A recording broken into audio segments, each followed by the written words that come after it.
You're unmuted whenever you want to go. I'd like to call to order the town of Fraser's regular board meeting of September 20, 2023 at 7 p.m. Please start the roll call.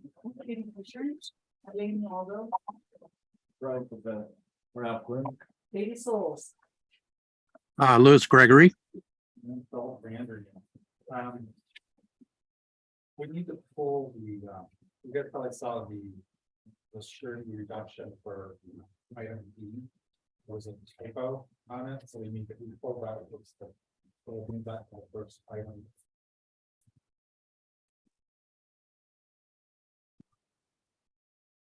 Let's move it right after the Forest Service update. Other than that, I have a motion to approve. So. Second. Further discussion? I'm sorry, Philip, can you repeat here Any further discussion? about the minutes? I didn't say anything. I said we're gonna pull item D from the consent agenda Okay, and put it after the Forest Service update. okay, no questions. Did we vote? Did we all in favor? Aye. Now can I have a motion to approve the consent agenda, which just includes September 6th. Minutes, resolution 2023-0905, surety reduction for Elk Creek. Condominium, the Grand Park Phase 4, lots 6 and 7, and resolution 2023-0906, surety reduction for Grand Park Drive. Connector. So moved. Second. Any further discussion? All in favor? Aye. Opposed? Welcome, everybody. All the millions online, and there was one of our agenda item speakers is here in the house. So we are at the open forum section of the meeting. This is where the public can address the board. You'll state your name and if you live in the town of Fraser or not. And you'll have 3 minutes to speak. You have to unmute him. So we'll start here in the house. I know you're with Forest Service, but I'm going to give you the option of open forum, nothing on the, okay. And then online, Joey has got his hand up. If you could let Joey have his 3 minutes, that would be great.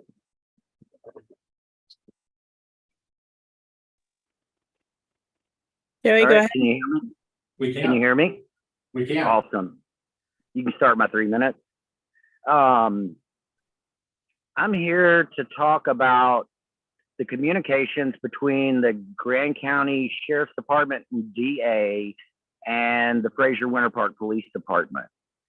They made a report about my arrest that the judge, they presented it to y'all, I'm sure, that the judge signed the warrantless arrest affidavit and found probable cause for my arrest. He did not. The warrantless arrest affidavit was never signed by the judge, was unlawfully notarized, and the notary was forged.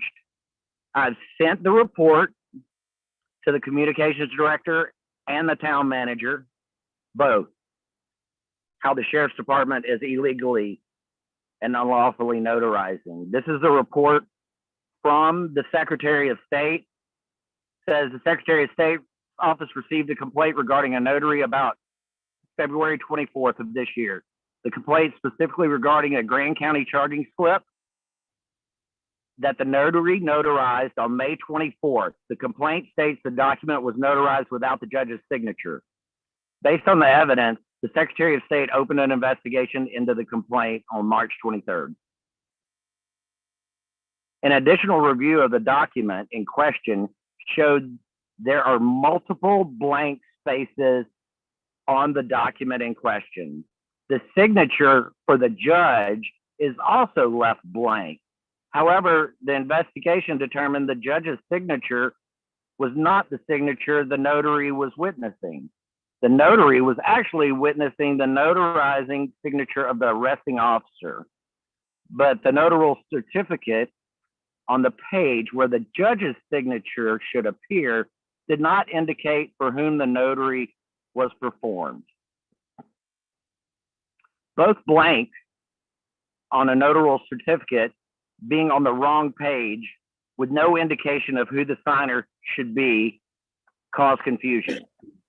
Additionally, review of the document in question, the notary's signature on the document differs from his official signature on record with this office. The notary public failed to exercise the power or perform duties of a notary republic in accordance with revised uniform law on Notary Act. The notary stipulates the Secretary of State's suspension of his commission and pursuant with RULNOA section 24-21-523 of the Colorado Revised Statute. So they've been lying this whole time. They sent you a report It's 3 minutes. from the DA 3 minutes. and it was all lies. Okay, Joe, we've reached the 3-minute mark, so we appreciate you coming to our open forum and speaking. Yep, thank you. Uh-huh. Anybody else online? Okay, let's move on. Yes. Philip, this is Louis. I must have missed the initial approval of minutes from last meeting. Was that on the consent agenda? Yes, it was. Okay. Well, I did watch that and I didn't appreciate the little snarky comments from some of the board members about the discussion around the appointment for the budget committee. I appreciate Katie's support, but that's really unprofessional and inappropriate. I really think that needs to be addressed. I don't really care that I didn't get appointed, but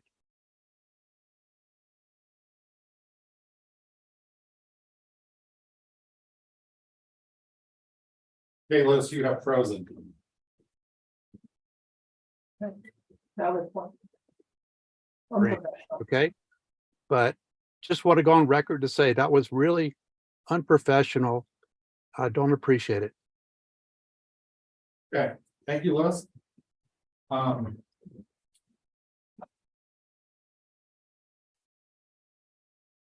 Eric, you're up. Okay. All right. All right. Hello, everyone. Good evening. First, I apologize. I think I was scheduled to I come didn't and open speak up yet. to Oh, this okay. board about 6 months ago, and we had a calendar miscue on that, so I apologize, and I'm glad to be here. I've been here since May of last year. I'm the district ranger here on the Sulphur Ranger District with the U.S. Forest Service, the Arapahoe and Roosevelt National Forest, Pawnee National Grassland. It's our official title here. Why don't you go And back? so I'm just You here flip the camera around. to answer some questions. I have a slideshow, just kind of It's on us there's right some now. points I want to share with you all, and if I want to leave plenty of time for questions and discussion if you guys have concerns or questions for me. And she's pulling up the slides. Oh, for okay, it. okay. Thank you.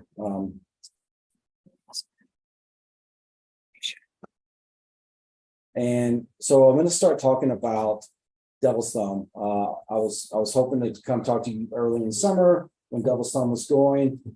Just giving an update on that.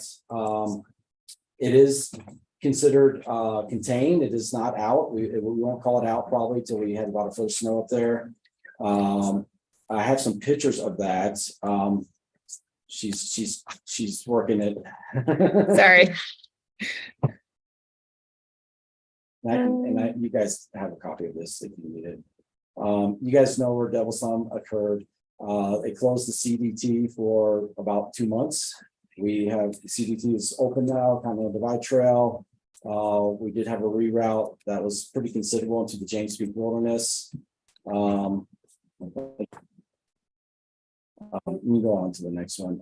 This was really, and the reason why I wanted to rehash the Devil's Thumb fire, and I know that caused some concerns here in town and for the folks living in this in the valley. You can go to the next picture.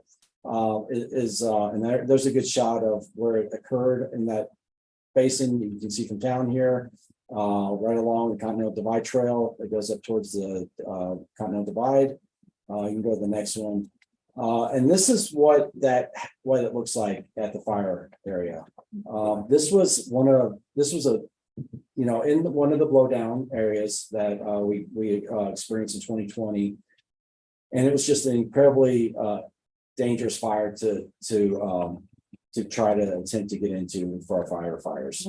And I bring this up because we had conversations at many levels. We had a team in here doing lots of analysis, and there's a lot of concern that I'm just bringing up to this board about that side of the valley and fuel breaks between this town and the fuels that are up on that hillside.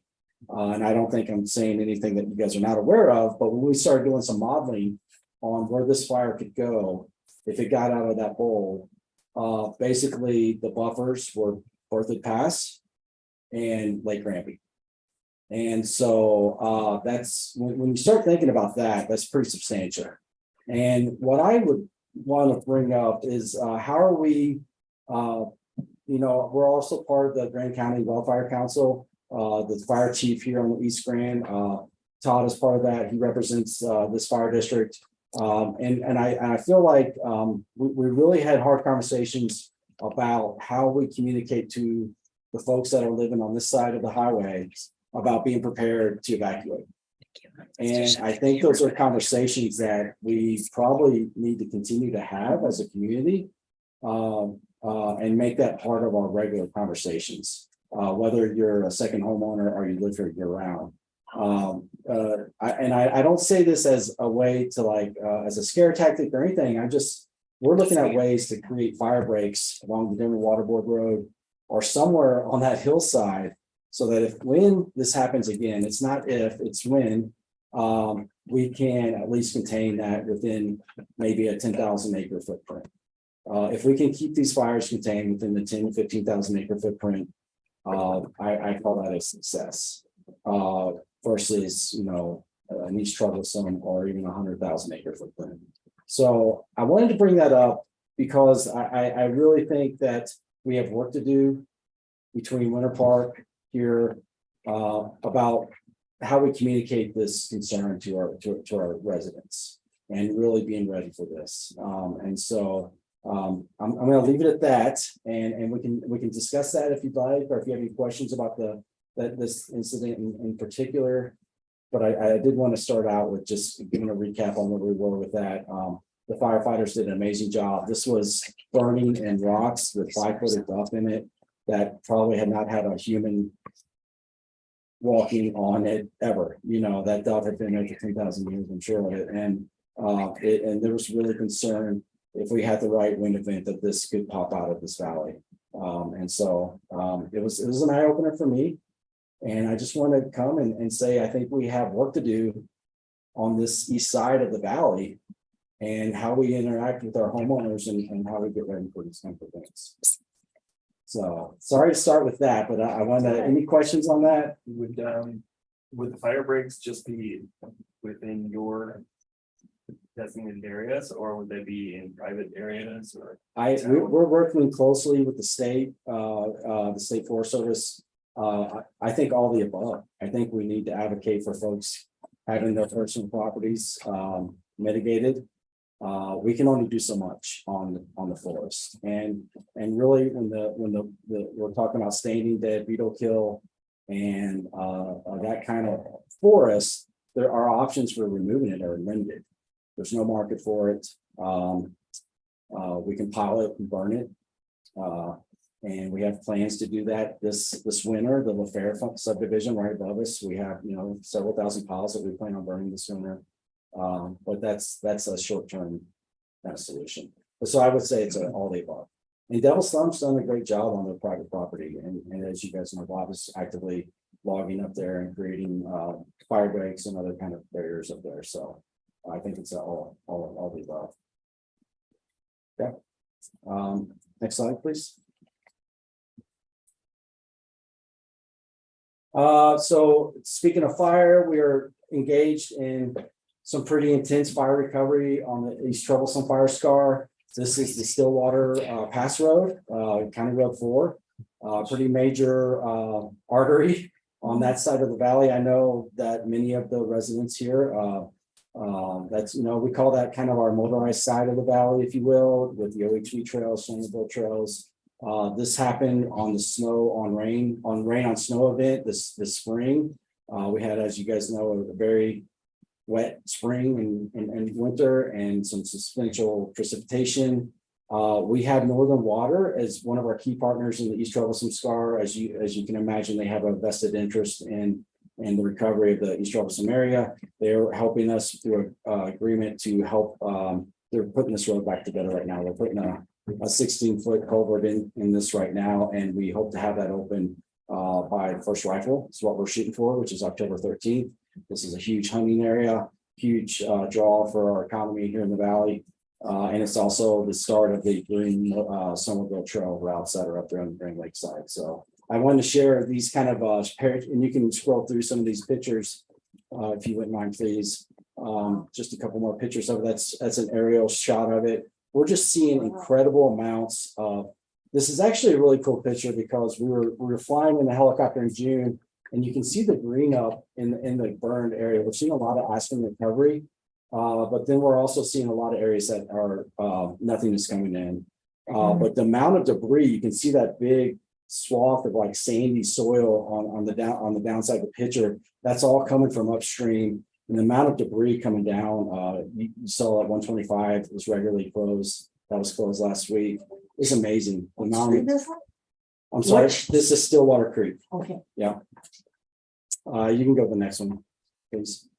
This is Kaufman Road. This is a major road on that side of the valley too. It's just a wet spot that just totally slumped off the side of the hill.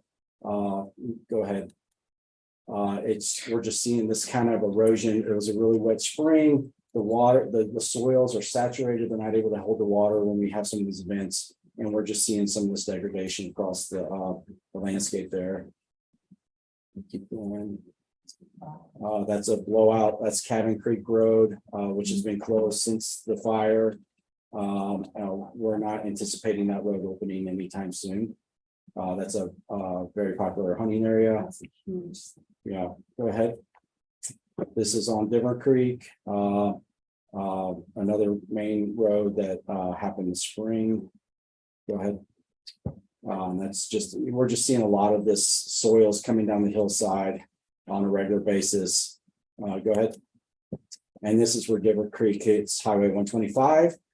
This was flooded this past week on Thursday when we had that downfall. The water was just pouring over the road. There's concerns about us, losing 125. We're working with the county and CDOT to kind of address some of these issues and trying to put bigger culverts in these kind of spots. Okay. Yeah, just some more pictures. I just want to kind of show that as a kind of the post effects of this recovery. We're going to be dealing with this for many years to come, and we continue to see we planted 250,000 trees up there. We're planting another 350,000 next summer. We're aggressively looking for ways to seed and get vegetation on the hillside and try to stop some of this soil erosion that we're seeing. Any questions on that? Nope. Okay, I'm gonna go into this project that we're proposing. We're calling this the Big Meadows Fuel Reduction Project. This is up on top of Blue Ridge, and that bottom stream kind of finger you can see there that's highlighted, that is the Crooked Creek Road, Church Park. And then we have on the far right there, you can see that little piece that is the experimental forest with the Moose Run subdivision right above it.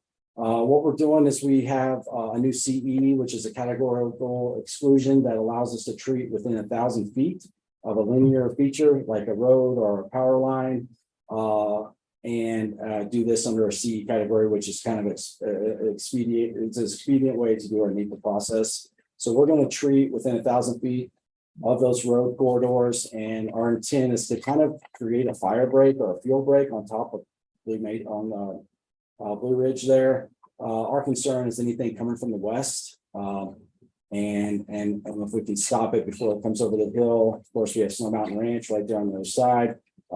Fraser's here, Tabernash, a lot of communities on this side of the hill that we want to try to figure out a way to create a fuel break there. So that's one thing we have going on right now. We're going to go out for public comment here in the next couple of months. We'll certainly include the town of Fraser on any comments there. But we're going to try to be pretty aggressive up there and create a fuel break. You can go to the next, that's another map of it's a little messier and hard to see. I apologize. You can go to, any questions on that proposed action that we're moving forward on? Okay, go to the next one. This fall, we talked about our prescribed fires. We are going to plan to do a fire on that far north polygon that you see with the highlighted blue. That's up on top of Cottonwood Pass up at Big Meadows, Blue Ridge. It's about a 600 to 1,000 acre prescribed fire that if we have a window in October, we are going to try to implement that. The press release on that will be coming out in the next couple of weeks. We'll have signs. The smoke will be visible from town here. And so we want to get this in front of everyone as soon as we can. It's a good project. We're just trying to keep working up there and create these fire breaks as we need to make this, you know, a bit of a catcher's mitt, if you will, from anything coming from the west. In addition to this, I mentioned the Fair subdivision up towards Meadow Creek. We've done some extensive piling up there last summer with contractors, and we have I want to say about 1,000 hand piles up there that we're planning on burning this winter, which will be good. That looked like that turned out to be a really good project. We also have contractors right now up on Strawberry Bench up by the hut up there actually. And we're hand piling those, and those will be ready to burn in the next year or two. So we're actively, you know, piling. It's not the optimal way to get rid of our fuel problem. It takes a lot of work. It's expensive. We have to hire folks to go in there, cut it, pile it, and then we have to go back in and burn it.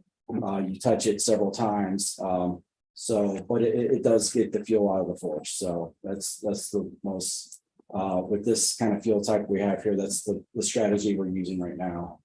So any questions on that?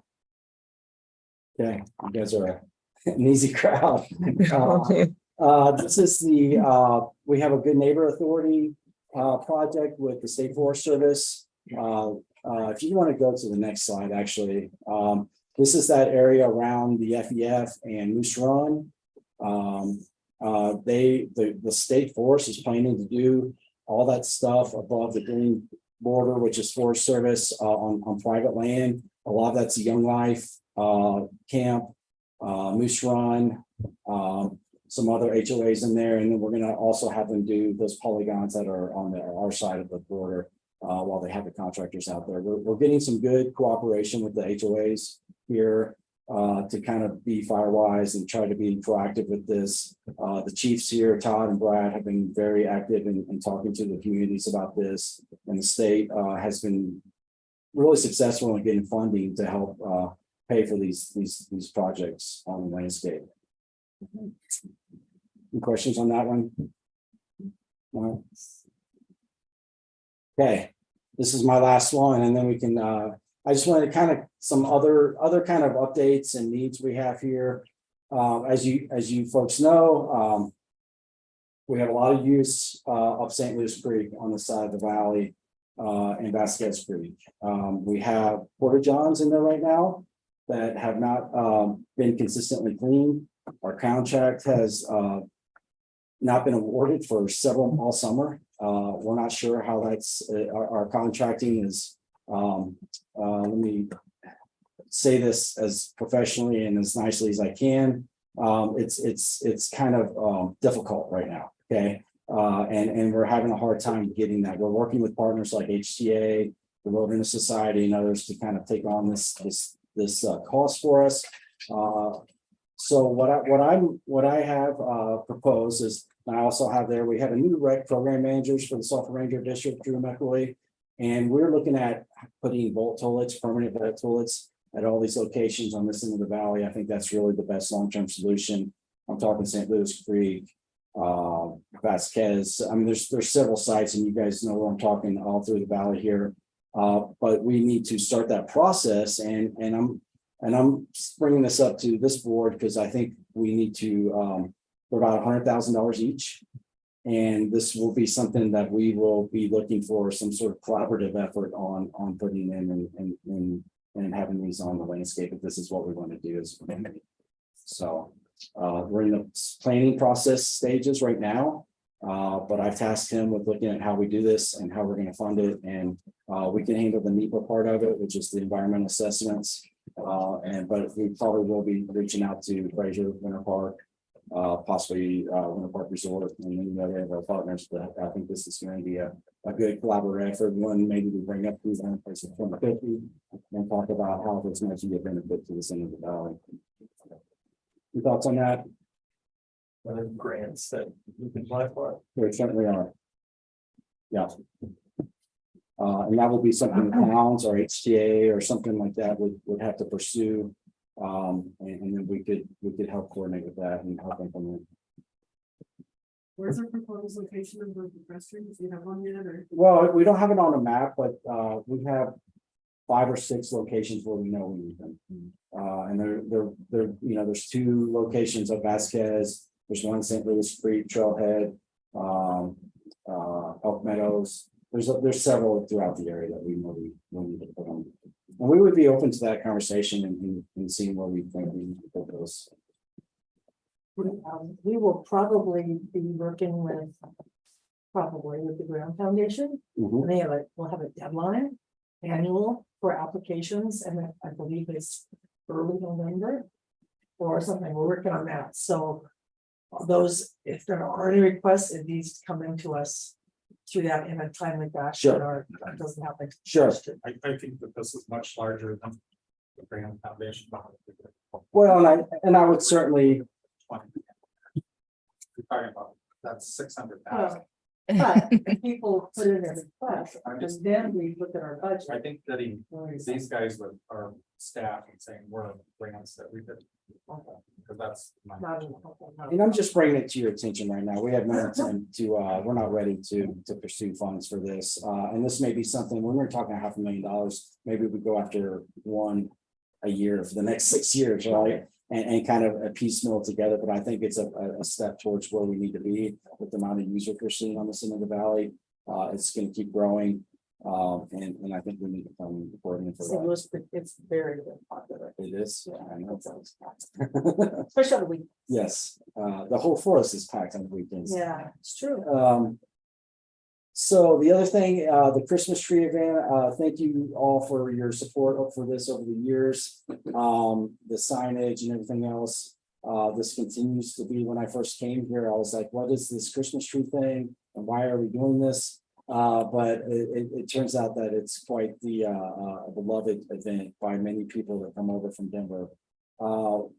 However, with that said, the amount of time and effort it takes from the staff on the Sulphur Ranger District is extensive for those 2 or 3 weeks. And so we've been looking at ways to find how a partner that can help us do this. As you know, as I'm sure you know, the Lions Club has been our campground concessionaire on this end of the valley for many years. We are going through the prospectus process right now of getting a new concessionaire for the entire ARP. We're looking at just doing one contract for one concessionaire to take care of all the campgrounds and sites on the forest.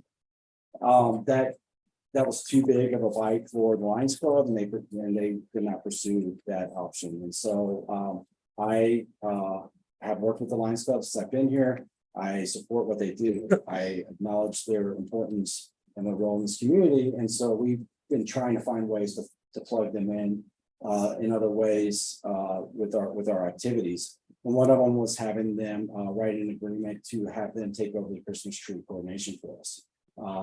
We would pay them for that. And also it might be a good way for them to raise funds from all the people coming in from out of town. They are interested in this and we're pursuing this. And I think it's going to be a great partnership. We had them shadow us last year for it, kind of see how we plow, where the positional issues are and how to kind of run the system. It's a lot. There's, 1,000 or 2 people a day on a busy day up there. Wow. And it's a lot of people. 5,000 people over the 2 weekends.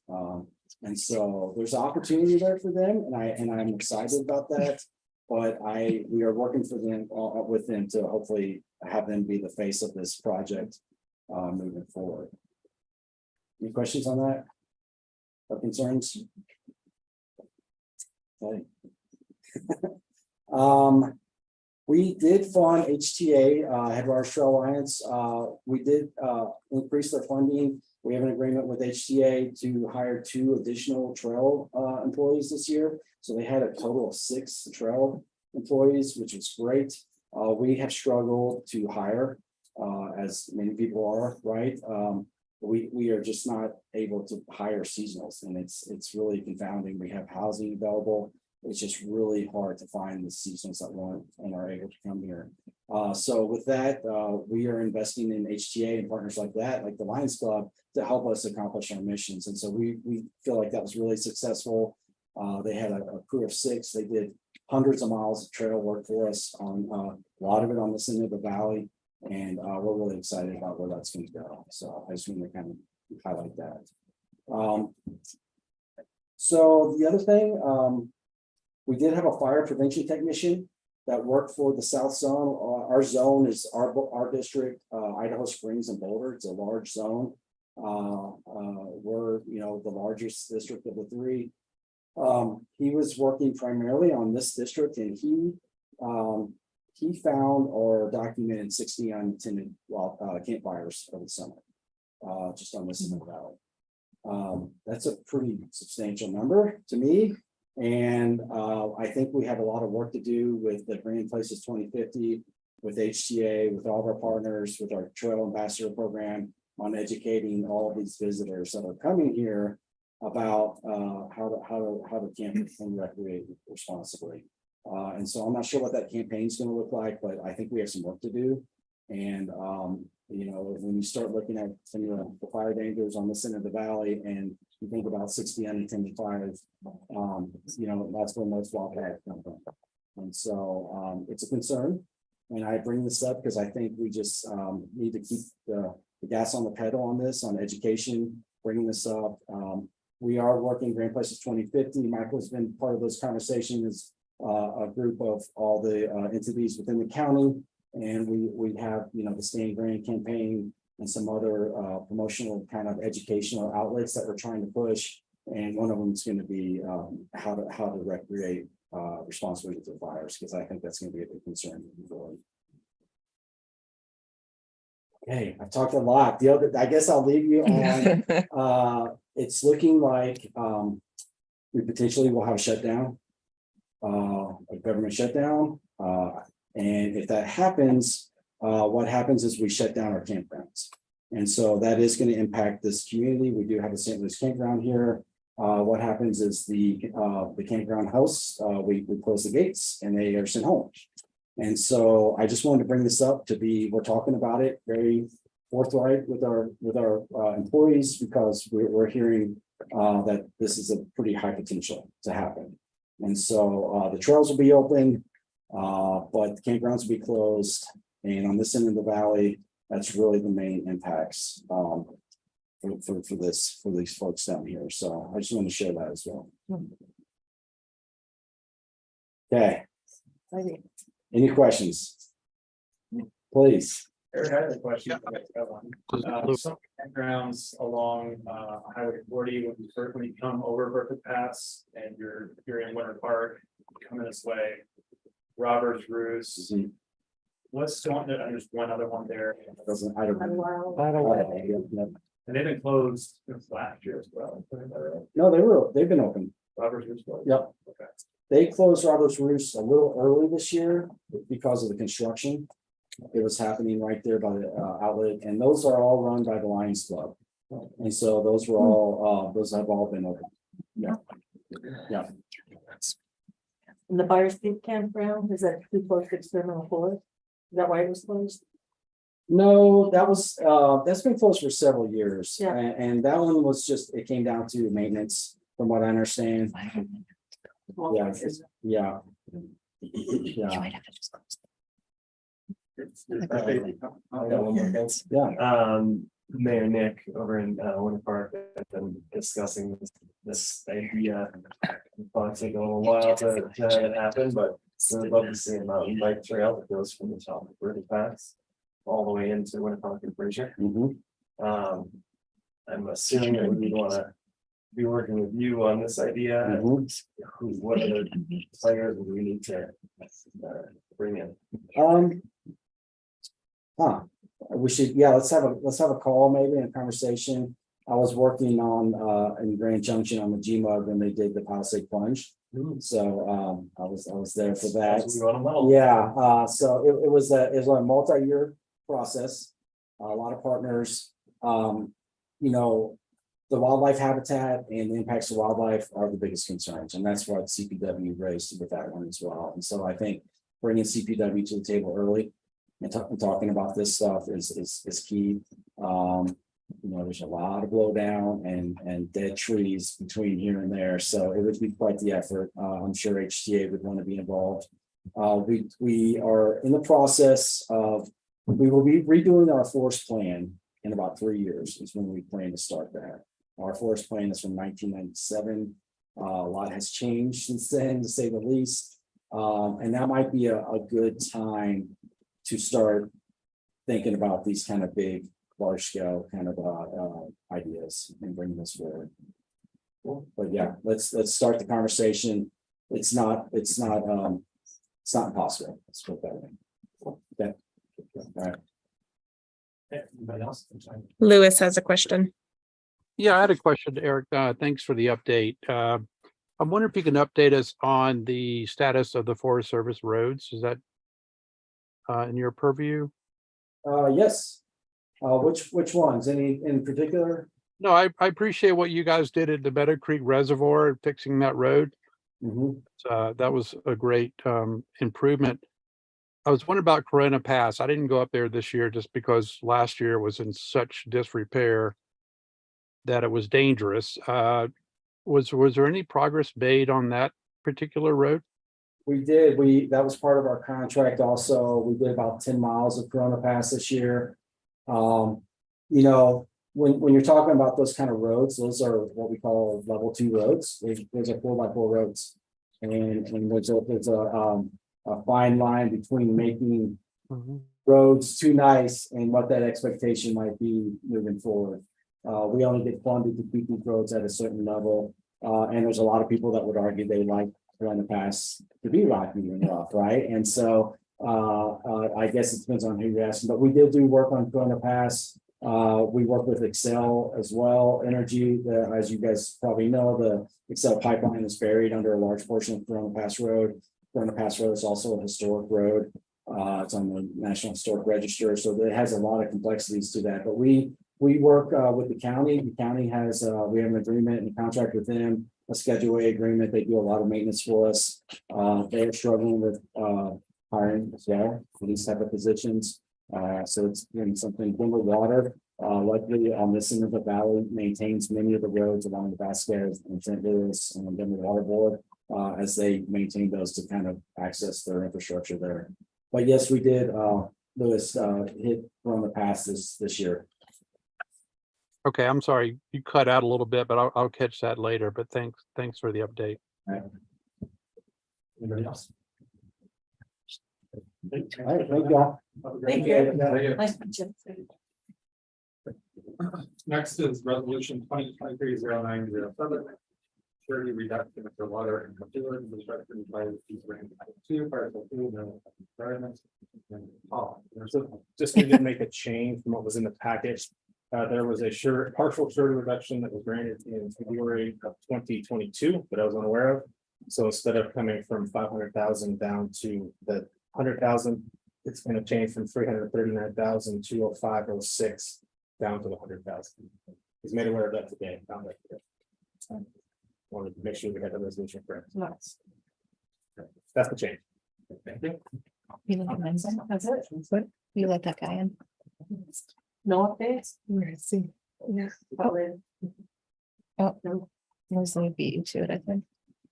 I was like, Never mind. Somebody's gotta make a motion. Motion to approve resolution number 2023-0907. No. Charter document to make the necessary correction from 500,000 to the current amount, leaving $100,000 in the account. Second. Any further discussion? You flip the All in favor? Uh, Aye.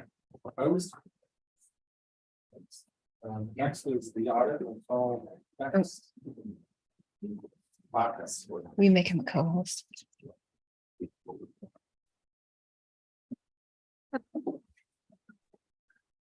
There we go. Thank you. My name is Paul Bacchus. I'm a CPA with the firm McMahon and Associates. We are kind of specialty group of CPAs. All we do is financial statement audits. I think we audit 30 or 40 municipalities. This is actually my second city council meeting tonight. I had Leadville earlier, so I'm pleased to be here to walk you through the financial statement audit for Fraser. I'm going to share my screen right here, and we're going to see if this works. Okay, you should be able to see the town of Fraser. Yes. Okay, so basically, I think that probably the first thing is just a quick explanation of kind of what we do when we do an audit.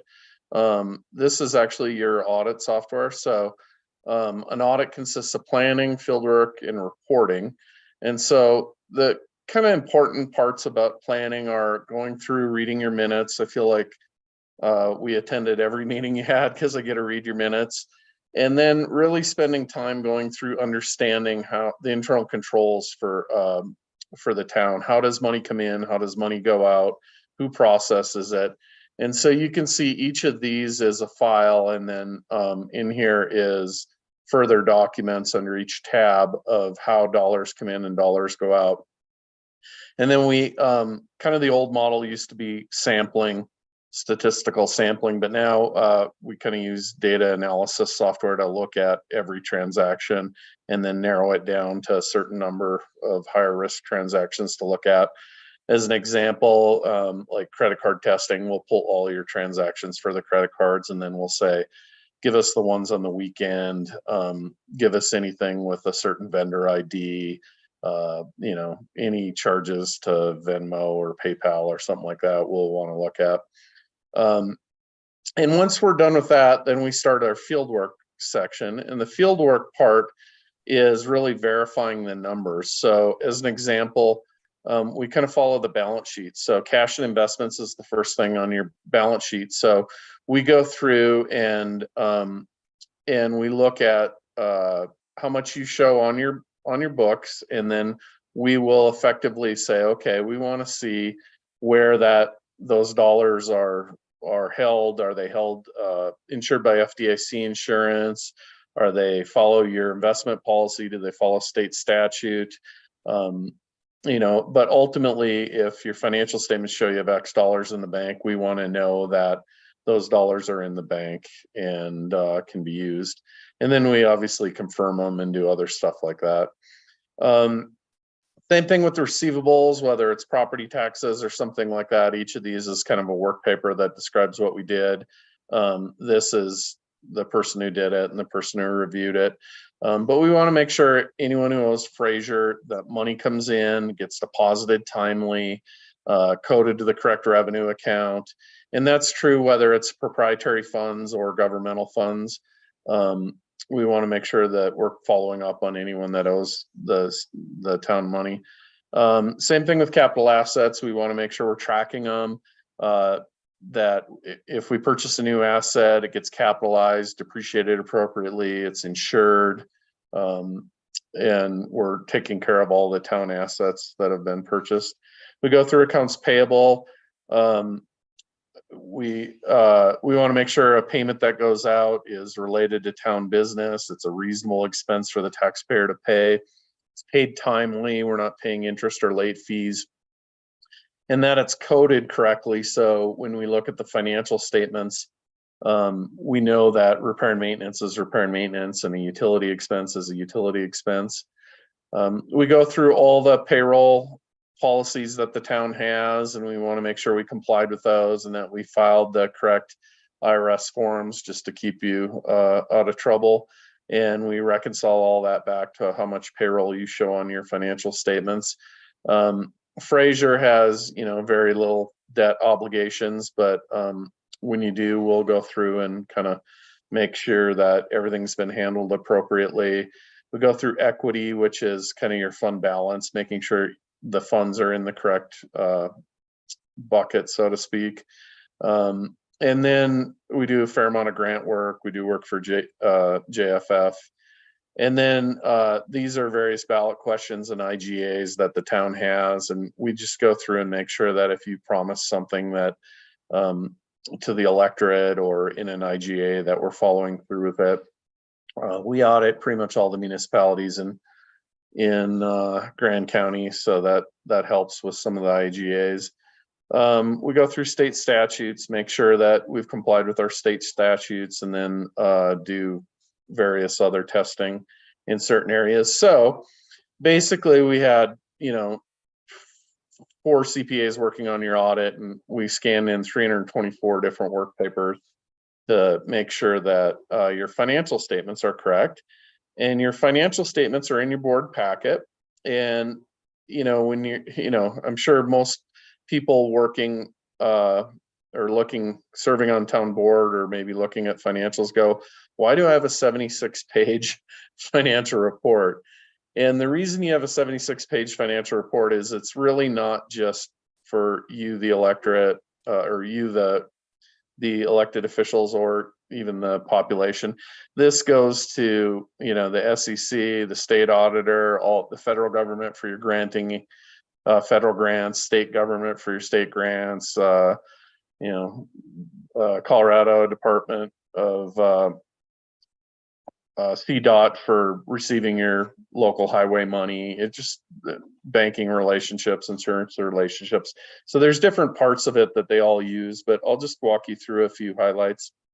The independent auditor's report that's in here would be referred to as an unmodified or a clean opinion. It means all those parties can use the financial statements.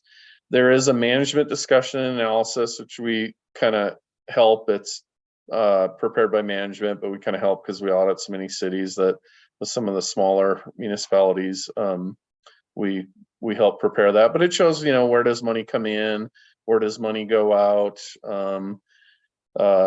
Same thing with your proprietary funds, water and wastewater funds. Where does money come in? Where does money go out? What's happening with your fund balances? You generally want stuff to go up and to the right, and you do. So think of this as your savings accounts, which have grown over 3 years, and I'll walk you through a little more of that. What are budget actual differences in the financial statements? Kind of what's happening with sales tax and use tax, which is one of your primary funding sources. Once again, it's nice to see that going up and to the right. That's the MD&A, but really the main document I want to get to in here is a governmental fund analysis. So this is your governmental funds, which is general, debt service, conservation trust, equipment replacement, and restricted revenue, which is basically your transportation money. And this is money that comes in. Think of it as deposits in your bank. So we deposited 10.4 million in the general fund, 11.6 million in across all your governmental funds, and then money goes out. There's in the back, there's breakouts of these categories if you wanted to know, what makes up general government versus public safety versus public works. But for here, it's broad categories. So money comes in, money goes out, and you get to this third line from the bottom. That's essentially how much did we add or use from our fund balances. How much did we add to our bank accounts is probably the easiest way to think of it for non-accountants. So your general fund had net income or added 1.5 million. The debt service and conservation trust basically were flat. Capital equipment really was pretty close to flat, and the restricted revenue fund went up 862,000. So you had net income of almost 2.4 million for the year. You started the year with 8.5 million in the general fund, 9.9 million across your governmental funds, and he ended the year with 10 million in the general fund and 12.3 million across all funds.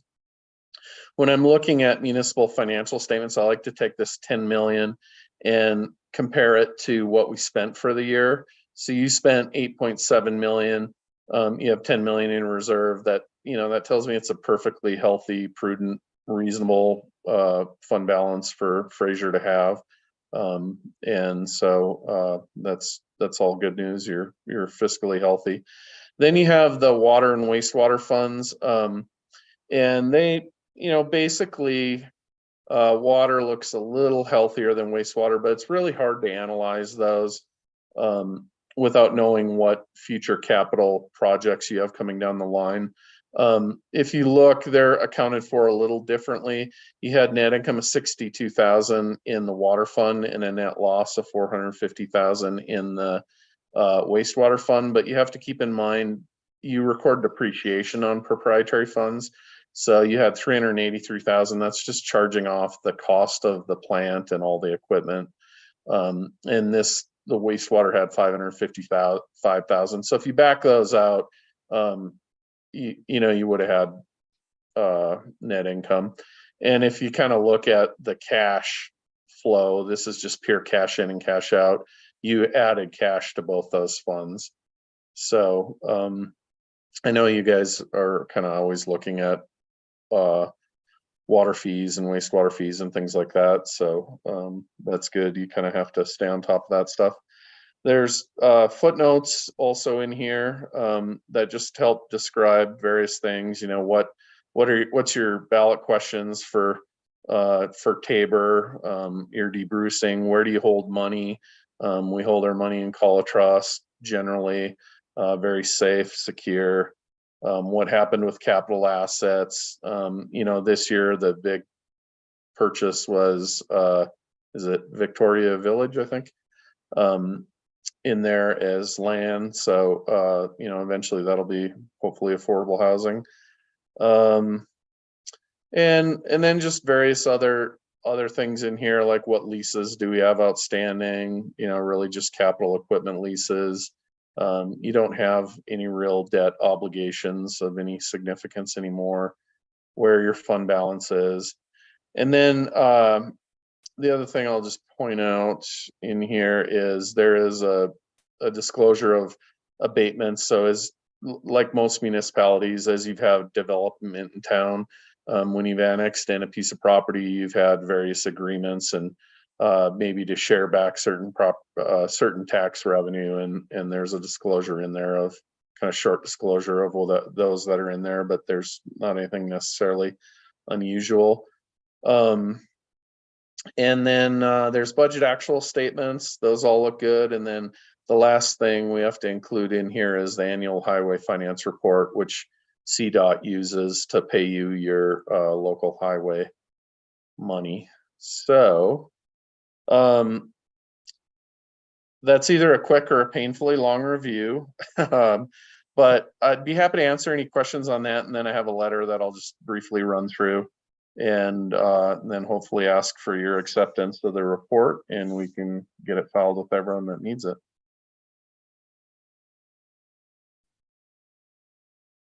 Doesn't seem like there's any questions. All right. Well, elbow them and wake them up. Yeah. So there is a letter that goes along with the report, and it just has a couple items I'll point out to you. So, you know, what's the biggest estimate in your financial statements? Really, you don't have anything significant for estimates. Sometimes you have, when you do audits, you have hard to estimate items like a legal liability or an environmental liability. You don't really have any of that. It's pretty standard.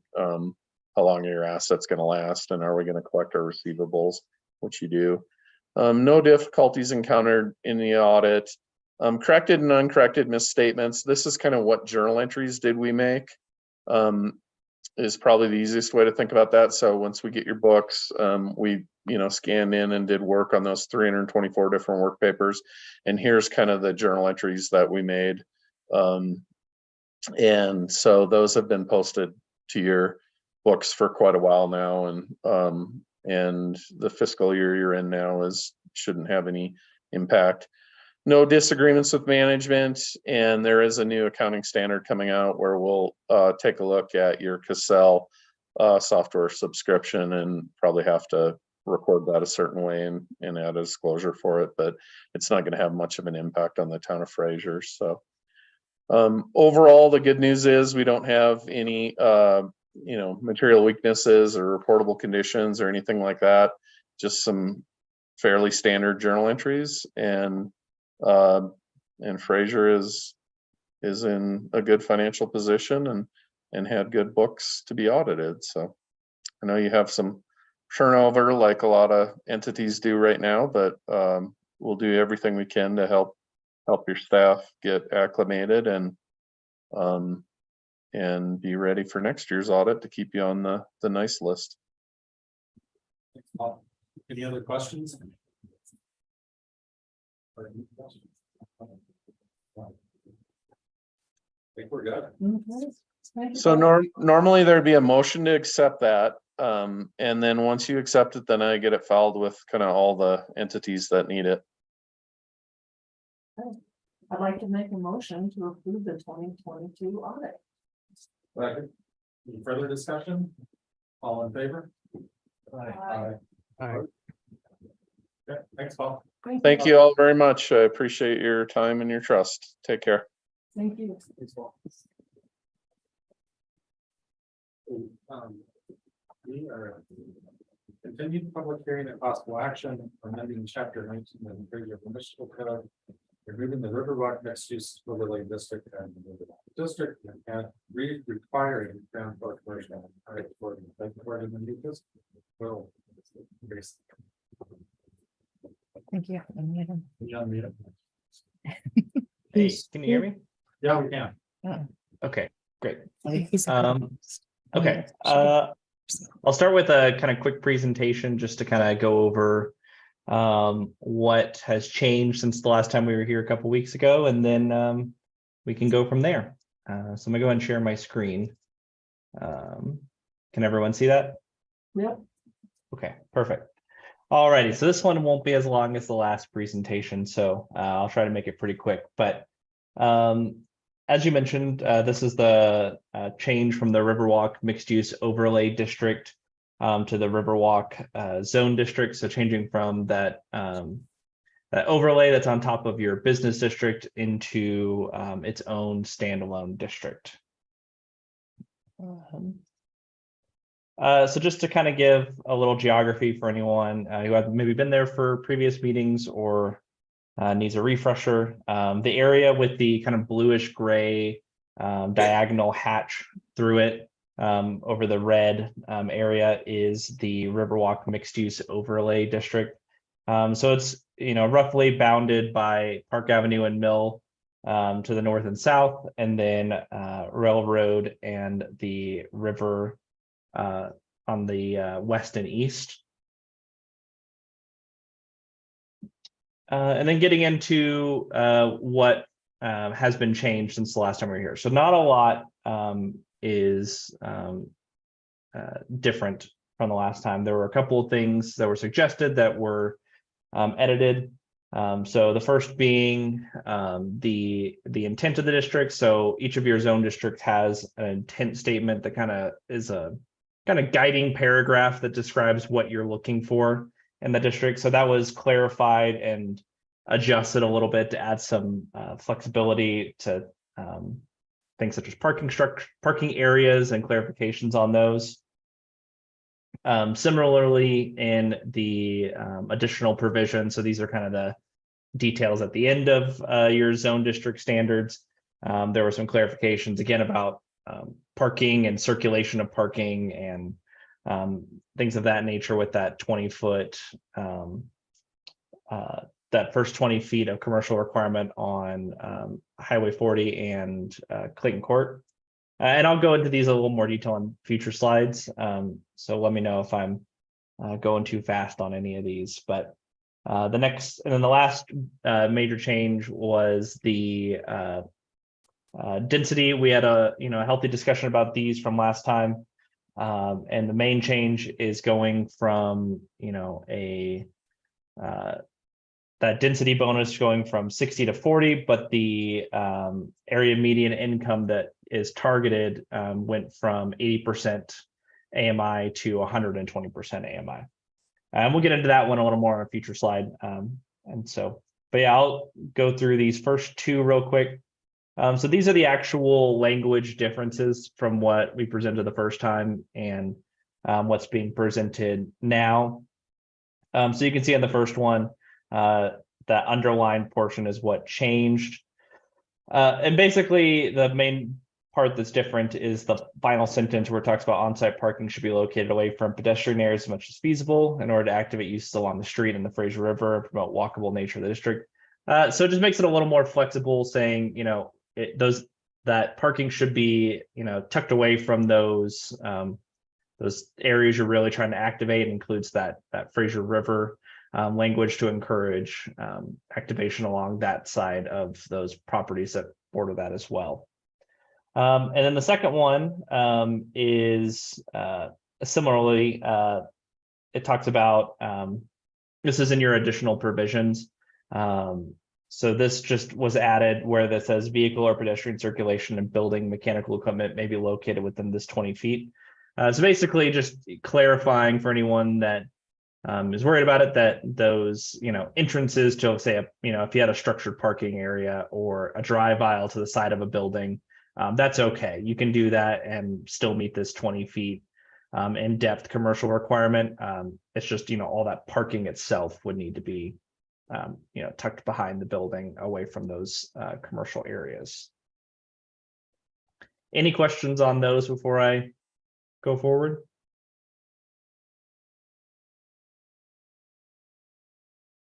Alrighty. Okay. So this is the one that I think has kind of more changes than the other one. The other two were more clarifications and kind of cleaning up some language, but the two underlined portions are the things that are changed, and the part highlighted in yellow is a kind of point for discussion for tonight. So the first part that was changed is changing it from, again, targeting that targeting 120% AMI rather than 80%, and then bringing that density per acre from 60 down to 40, to kind of go along with that change to that 120%, where it's targeting a kind of a different threshold. And then the second part is the request to add in a working requirement to the code. So the bottom portion says that 20% of the residential units would need to be deed restricted with that affordable housing 120% AMI component, as well as one member of the household needing to work an average of 30 hours per week in the geographic area. And so I'll kind of get into on the future slides, but there are basically kind of three options for that geographic area for that working requirement that wanted your opinion on which you would prefer to see. So Thanks, Will. Just 1 second here, Will. I did look back at our trade leadership program and how the state of Colorado defines full-time employment. They do use like 30 hours, which seems to be coaching with our current programming. Otherwise, you guys do want to work at 32, you can. But full-time employment is defined by the state of Colorado as 30 hours per week.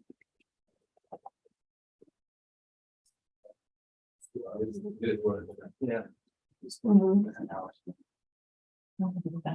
Is there any reason why we can't switch affordable housing to affordable to describe what it's doing for it?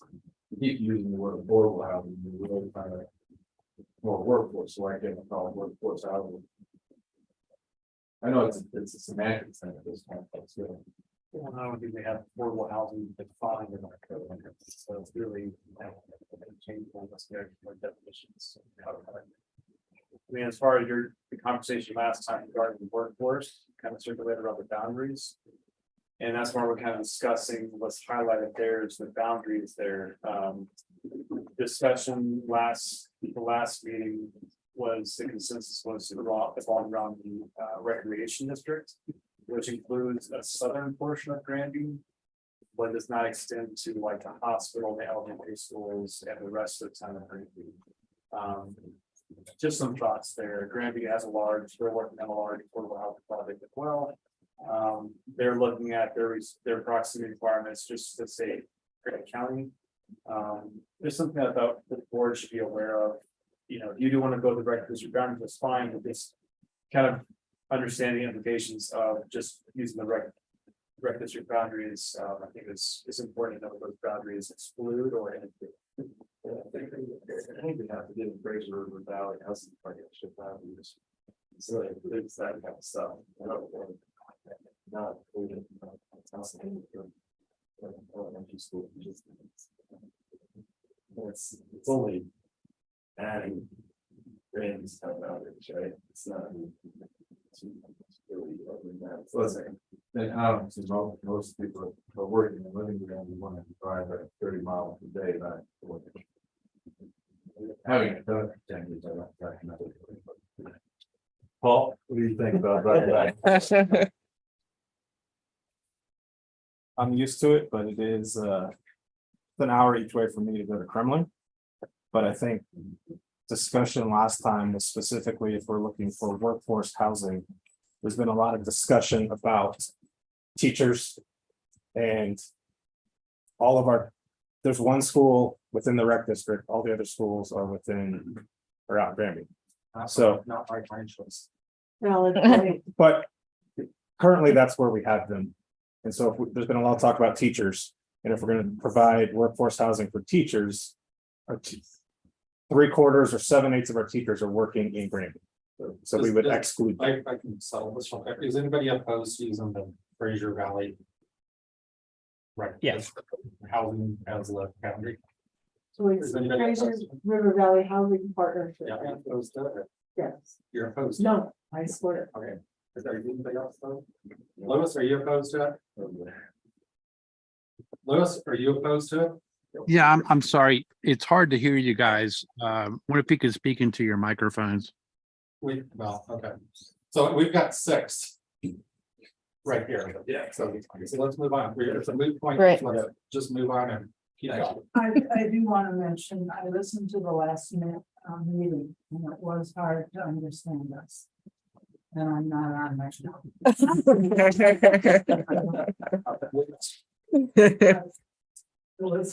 Yeah, you need to get a little bit closer to your All of microphone. us. We have, we have 1, 2, 3, 4, 5, 6, 7, 8, 9, 10, 11, 12, 13, 14, 15.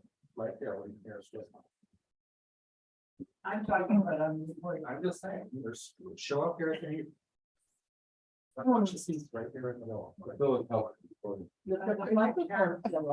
You honestly don't care. We're supposed to be transparent. We are. Part of it, not if you can't hear. Turn on your damn mic. Some of them were you. Okay, move on. Yeah, so that is actually the end of the PowerPoint, and that is all we have to discuss tonight. Is that one change? So it sounds like the map on the left here, this purple one, is the kind of goal or the ideal map to use for this code section. Yeah, that's already been decided. Yeah, we're good. Yeah. That's Okay. what. So that actually is it for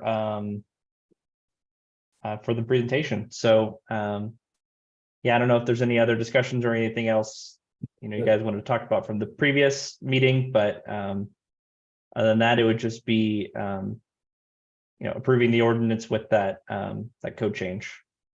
I have a question, it's probably for Chance actually. So on Parnell's point where it says affordable housing, what if we put this in place and then later define what affordable housing means? Would we then have to follow that retroactively, or would this be kind of a grandfathered thing? Good question. I think it would depend on how we define it and what that definition referred back to. I think it could. Yeah, so the way the way the code section is written currently is for the purposes of this section, affordable housing is defined as. So if you decided to add some other language in another part of the code, I think this portion would supersede that. Is everybody okay with just changing it to workforce, just so we don't have to worry about it? Well, but workforce, what, But it's kind of a joke. I mean, when you're affordable workforce, yeah, attainable, well, I mean, it's. Immunity. Unless it's clearly defined somewhere, it's. Well, that's what I'm Sorry, saying. I'm so short. No, okay, we should have to define them. We should have the words defined, so we know what we're saying. And I'm saying, it's affordable housing, you say affordable, it doesn't mean you have to be working. In this document, we say you have to have 30 hours, right? That's what they got. It's crazy stuff, but anyway, so 30 hours is standard full-time work, so as long as that's in there, then affordable means in this situation, you have to be working and or retired. Right? The idea is not to have people living in these units that aren't working in the town, they're just living there because they don't have a job or they hide all their money through LLCs. I think however you characterize this, it's attainable, affordable, some other term. It's indirectly defined by reference to the 120% or 80% or whatever you guys choose. Because thanks for the saying, we really want people that are contributing to the community, not. It was up to me, I'm being smart. I know, it was up to me for the 8 hours.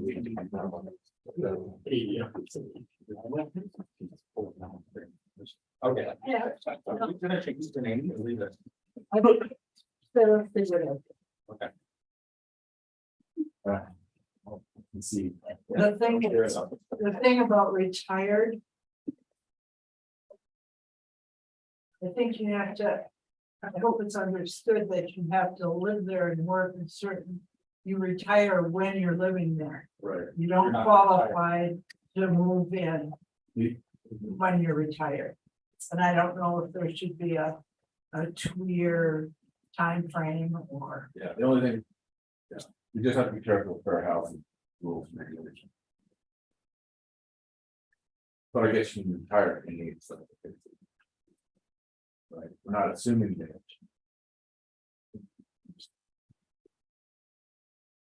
I'm sorry, I've been studying a lot of real estate all day.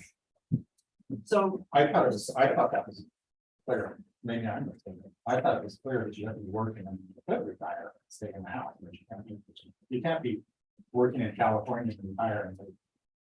so Right. I think there was just one place where it wasn't defined.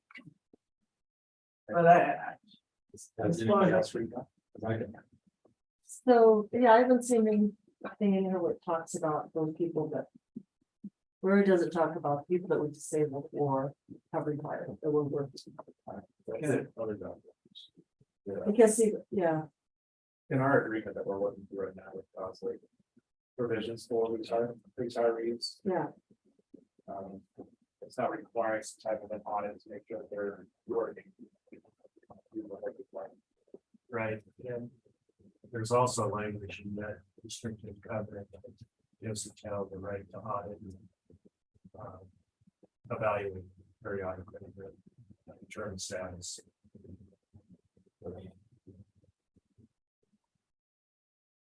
the other thing I wondered about was, the first unit, the first floor ADA units.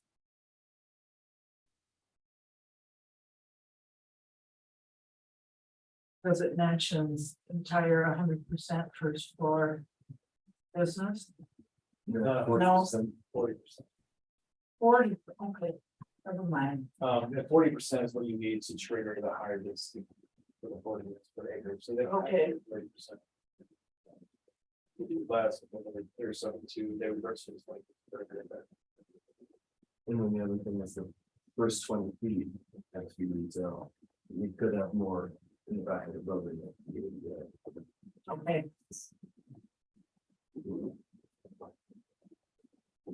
Anybody else? What do you want from us tonight? We are looking for approval goals. We want to make that motion? So we we have to make that motion with change with the savings already there? The only one, that I'm hearing is just the boundaries, correct? Yeah, yeah. Well, this resolution looks like it's recommending removal of the Riverwalk, this mixed use overlay. Well, what's the process that you have right now, to say on the agenda? What do you need right now? The agenda, Yes, regarding what you need right now as far as board action goes, because we have removal, then we have an approval of the ordinance, correct? I think it would just be approval of the ordinance, is that correct? 'Cause we already did the public hearing at the previous meeting. Okay.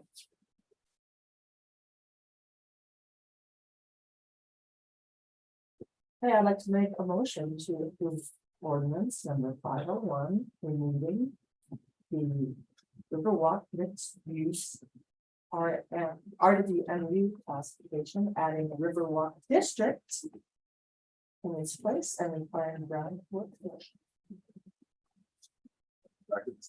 Further discussion? All in favor? Opposed? Yeah. I've been keeping it in the building motion. Yes, there it is. Yeah, it's hey, Rob, we moved through our column with fruit. Yeah, right, let's get off that page. So Yeah. Okay, thanks, Stacey. that cleans that up. I move to close the public hearing. What? Okay.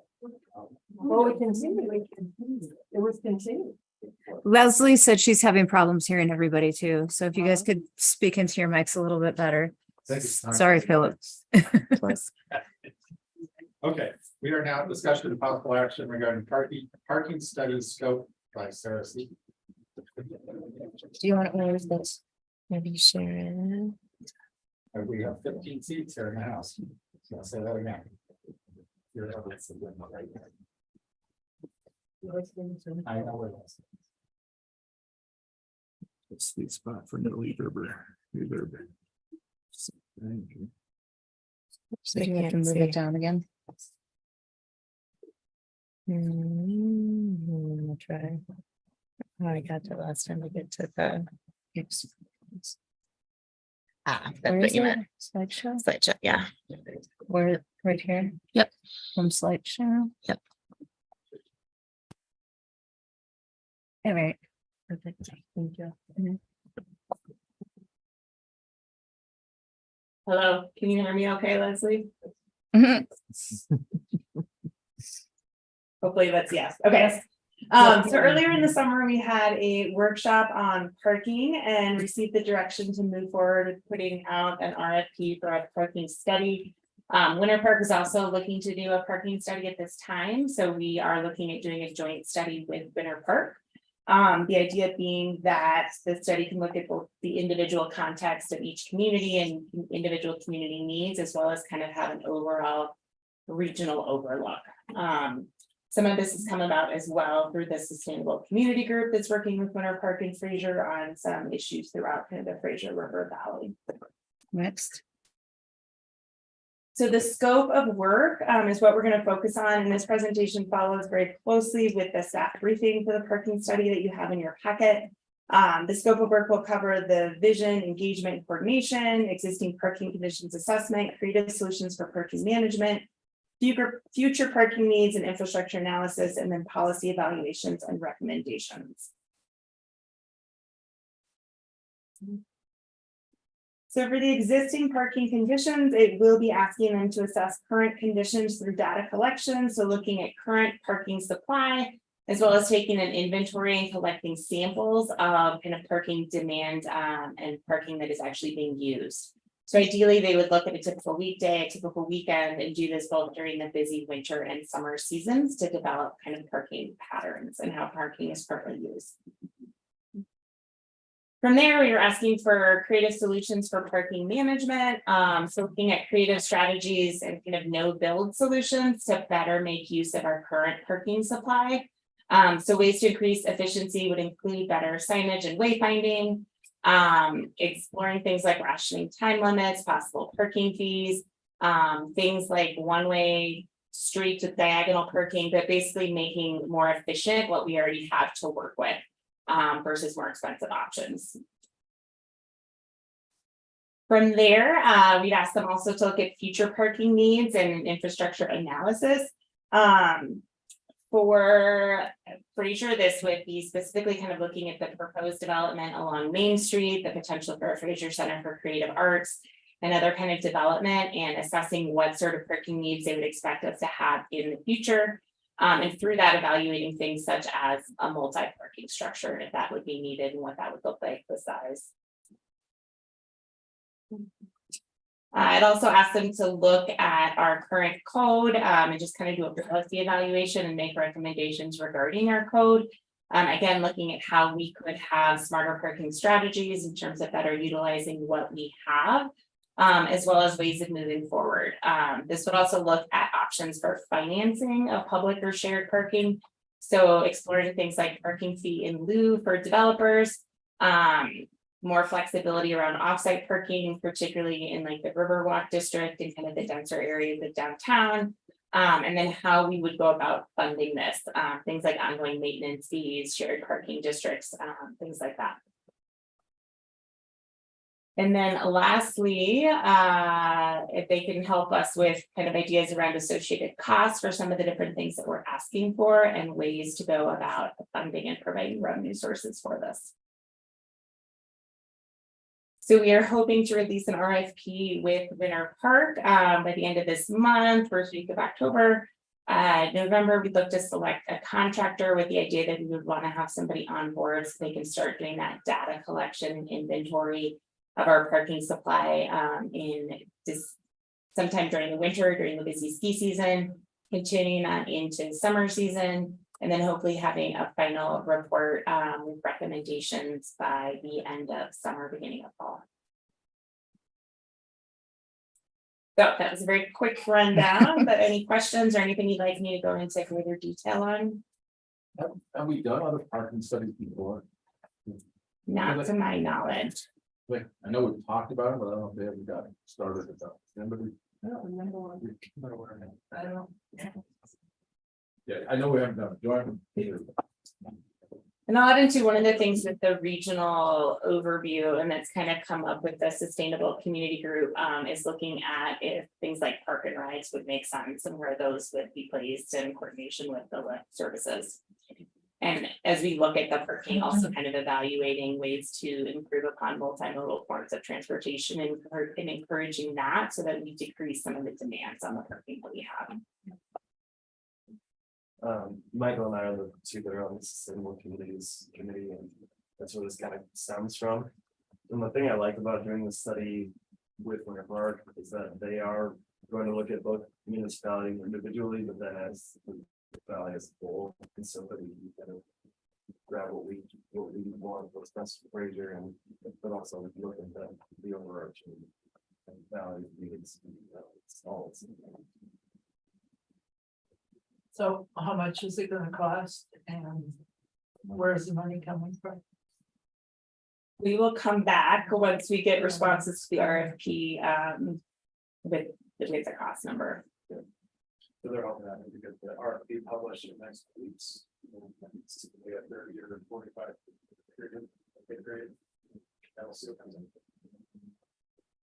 And being able to split it with that Winter Park, we'll have a bigger workload, but it'll probably still save us on both dollars. We'll see some cost savings with the combined effort for sure. Okay. Thank you. Thank you. Okay, Laura, Is that an okay to move forward? Yeah. Right, thank you. Yeah, thumbs up. We don't have final. Did she have anything? Did Lori have anything? No, like the chicken. Before you do this quickly. Get on it. Okay. Okay. Are we, do we have a presentation from you? Yeah. I sure hope so, otherwise it's. gonna Just look go to the really agenda bad. on our website. Okay. Pull it up. It's in our packet. Yeah. 2 seconds. It's, Doesn't have memorized yet. well, okay, yeah, your funds are gonna start dying down. Because, more What's our invoices coming website? in for the larger projects are gonna be getting completed. Your sales tax, Fraser cover. see, I'm gonna get done before she even gets to it. Your sales tax is matching 2022, just ever so slightly above. So again, that's been great news because other municipalities have brought to my attention that their sales tax actually reduced. So Fraser's doing an awesome job. If we hadn't back had to a the home good screen. audit report, it was Go gonna back to be the home our screen. ops fault.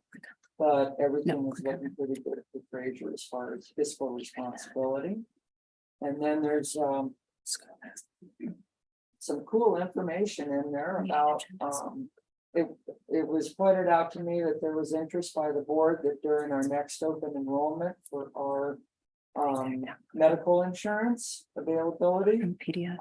that some board members may be wishing to consider enrolling in our program and paying in the monthly premium. So those rates are in your packet also. Oh, there I am. Okay, next slide. No, they'll miss my pretty, It's a share my pretty screen. graphs. They do look really, really, oh, they disappear. Sorry, I'm gonna share it so people online can see it as well. Oh, there we go.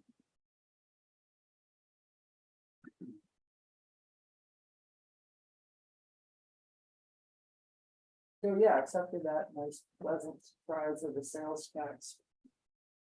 Holding their own.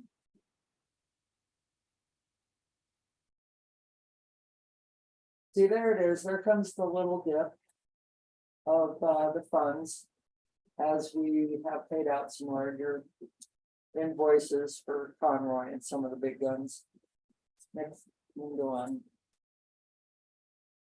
And there's your graph. And you can hardly see it from the screen, but if you look really close, the dark blue line is just right above the light blue line and doing really well. Which other municipalities are? Who else did you Wetter talk Park and Granby, to? Grand Lake was down for the same period, so. Good job for Eurofest and everything that Fraser got going on. I think everything, is busy here.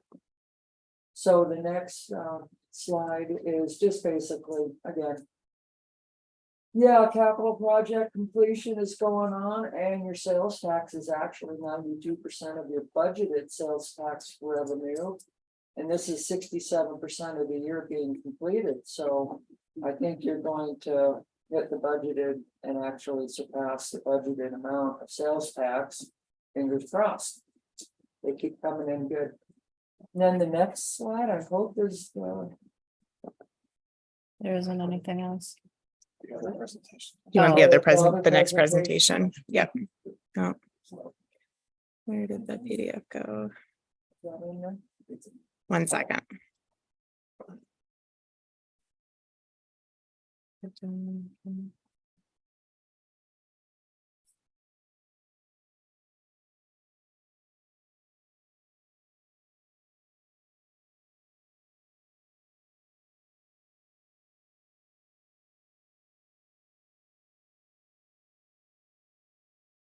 There's it. This lists each of the 3 medical options we have. There at the top, the medical PPO2, that has the lowest deductible, but the highest cost to the individual. Second one is an EPO3, and then the third one, each one, the deductible goes up respectively. And then the third one, it's kind of recommended that might be the type of insurance, maybe you'd want an HSA or something to go along with it. So those are our rates. When they say employer plus family, They don't seem to have much of a limit on your family, husband, wife, and they don't say just 2 kids, it's husband, wife, and kids. So they don't seem to have a family limit, except for, yeah, not grandma and grandpa and everybody, but yeah. And then we have the dental plan that's available. With the, it's a 2,000 annual benefit and 2,000 ortho is lifetime maximum. And then the vision plan, which 12, 12, 12, I don't quite understand that terminology. But you can get frames and the copay is $10 and eye exams. And so those are the rates.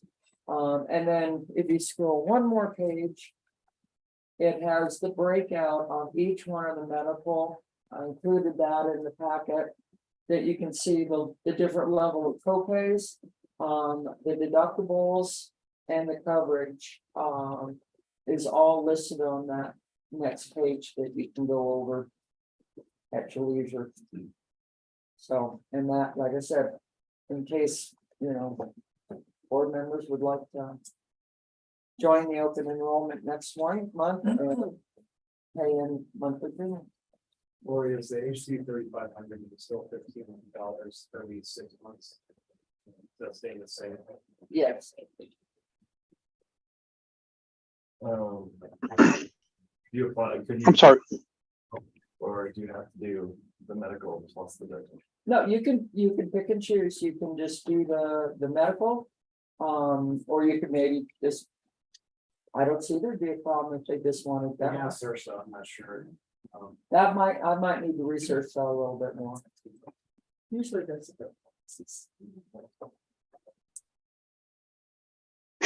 I'm sorry. Could you repeat the question? I didn't hear that. Who asked that question? This is Lewis. Brian asked if I could just do the dental plan, for example, and not do a medical plan. Okay. Or vision. Yeah. Okay. I will. These rates, I have coverage. These rates. Well, I was there, I was like, I would see. We shop around because my rates are. That's higher. This is, I think this is higher than what I did. Oh, okay. just on the open and just. Open market. Like, do we shop around because those are. Well, Those are not cheap. Yeah. Not the tattle, yeah. Not the tattletale. There's been discussion. I'm getting all these wonderful emails from lots of other finance directors all over the state.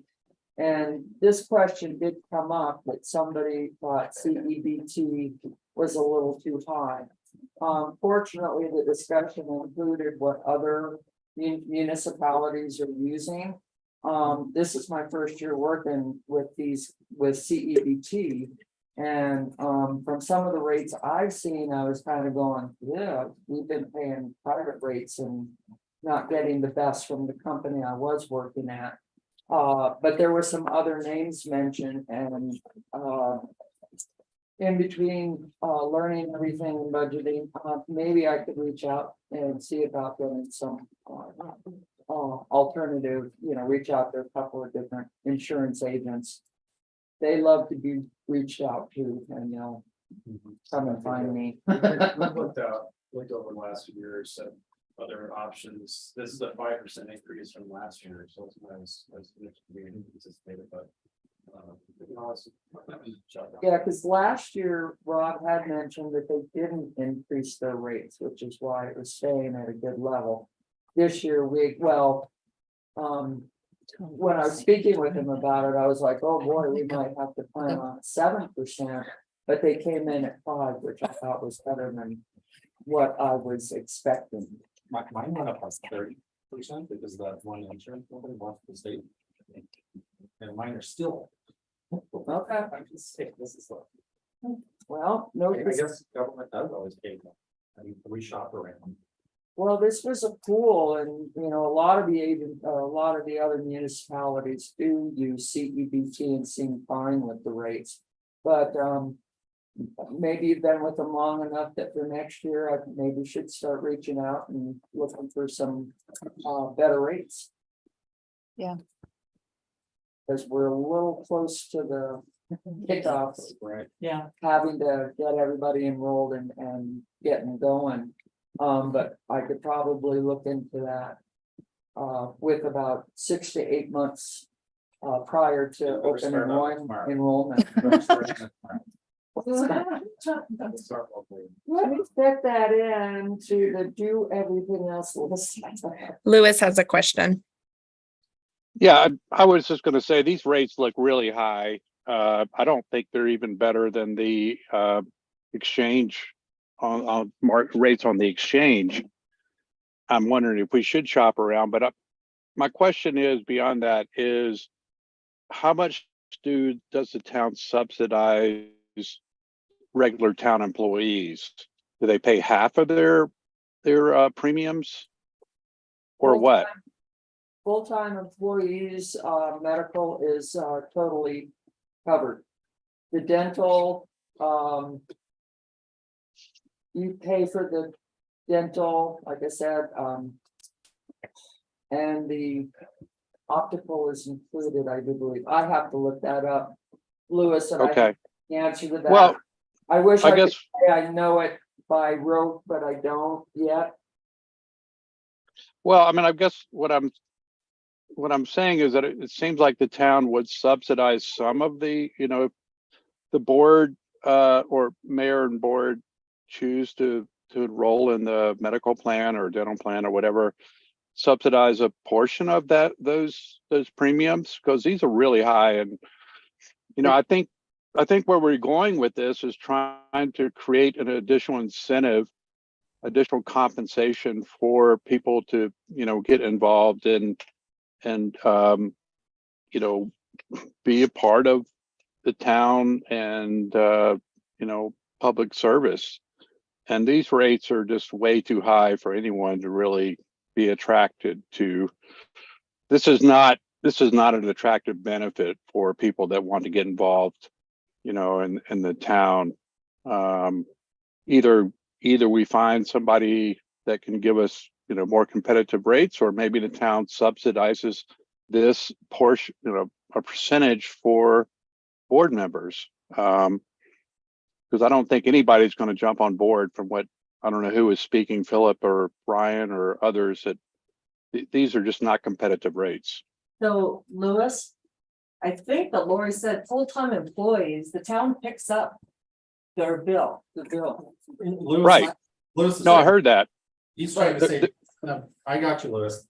He's trying to say that to Yeah. incentivize other people to run for the board, Oh, that maybe the town Oh. should pay a portion of. Okay, yeah. Trustees, Of this, Right. of the trust. The Did I get potent- you, Lewis? I got you. The issue with that is going to be that it's going to impact the board member that's getting a subsidy from the town to get your insurance by the IRS. That's going to probably be looked more at, not, that opens a real can of worms of that's going to impact your income.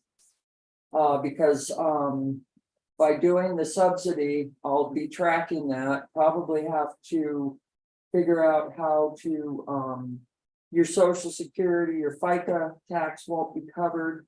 And then your withholding will probably be impacted at the end of the year by that being just an open subsidy.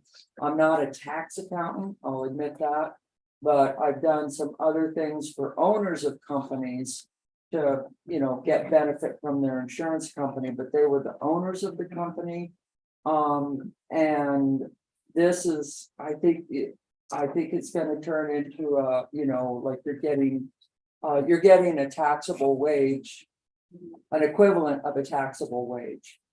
Well, and that's fine. People can make their own decision whether they want to, you know, enroll or not based on, you know, the tax implications. But these rates are not competitive, and I don't see anybody, you know, wanting to elect to enroll in the town's benefits. doesn't make sense. So, well, So- honestly, that's actually less than I was paying for my company for my policy on Anthem that had a $12,000 deductible. Okay, well, I'm glad to help with this. I do know a little bit about this, being in the medical profession and knowing quite a bit about this area. This, I think you need to shop around or consider, possibly subsidizing a portion of this for board members and the mayor that,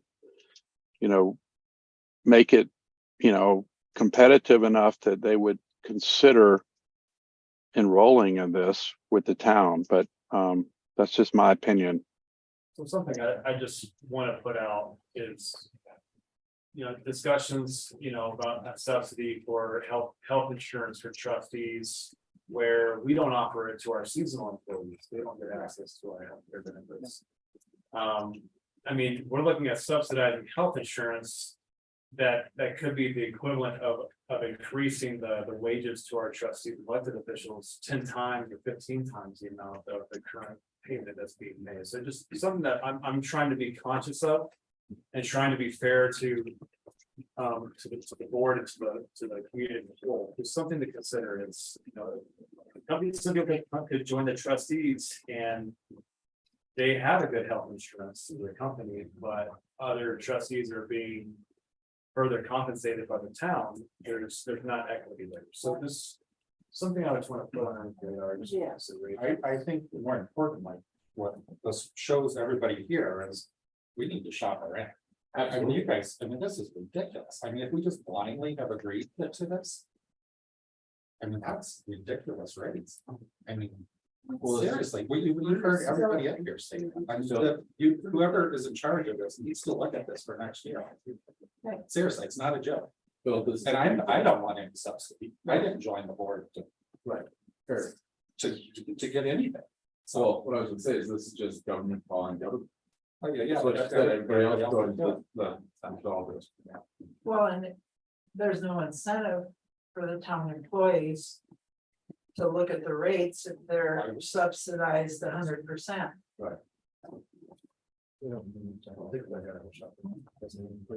Okay, Thank you, Lori.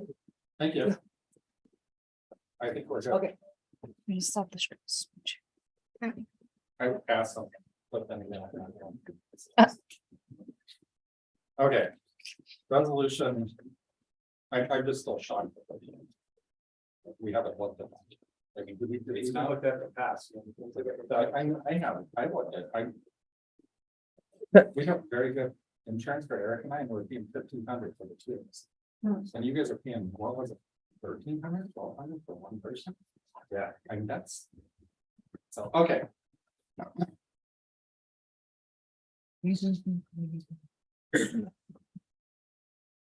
Resolution, we're now at resolution 2023-0908, Town of Fraser Fund Government Advised Fund of the Grand Foundation. Thank you, Mayor. So bringing this to the board, we do have the provision for an agreement with the Grand Foundation to be to serve as our fiduciary for donor advised funds. The Antoinette provided a nice staff briefing for this that's uploaded in the packet as well. The recommendation is to have a primary deadline that we can actually include into the budget. Deadlines that something that I've thrown out there is like a November 3rd deadline. If this is approved tonight, we can, Grand Foundation has what they need to move forward with, get this advertised out to everyone that's received funding before, and then open it up to everyone as a whole. In addition to that, the other recommendation is to consider through the budget process to consider if there's another amount that we would like to have available throughout the rest of the year. So that we can, the board can be more approachable to things like a Fraser Film Festival. Or that's the way it's different things like that. I think the rodeo, they'll come through typically in this next summer, next spring. Yeah.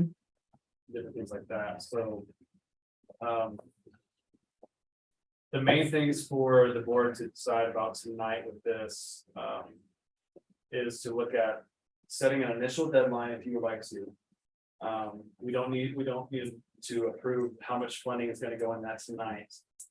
But I think it'll be good to consider having two different pots of money.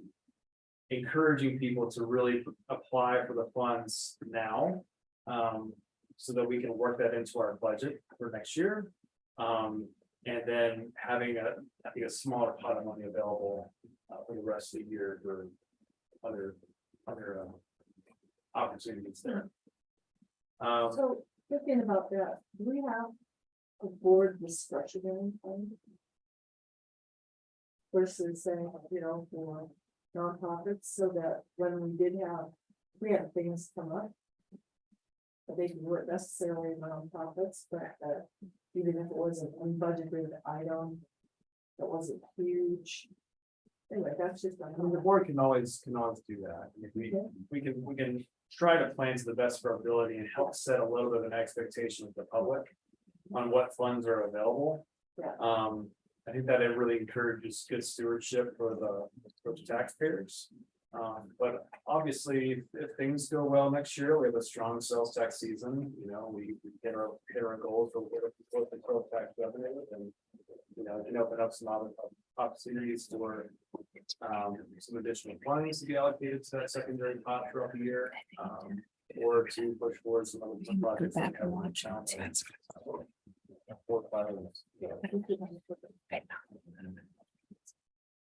Is there one okay with that aspect of things?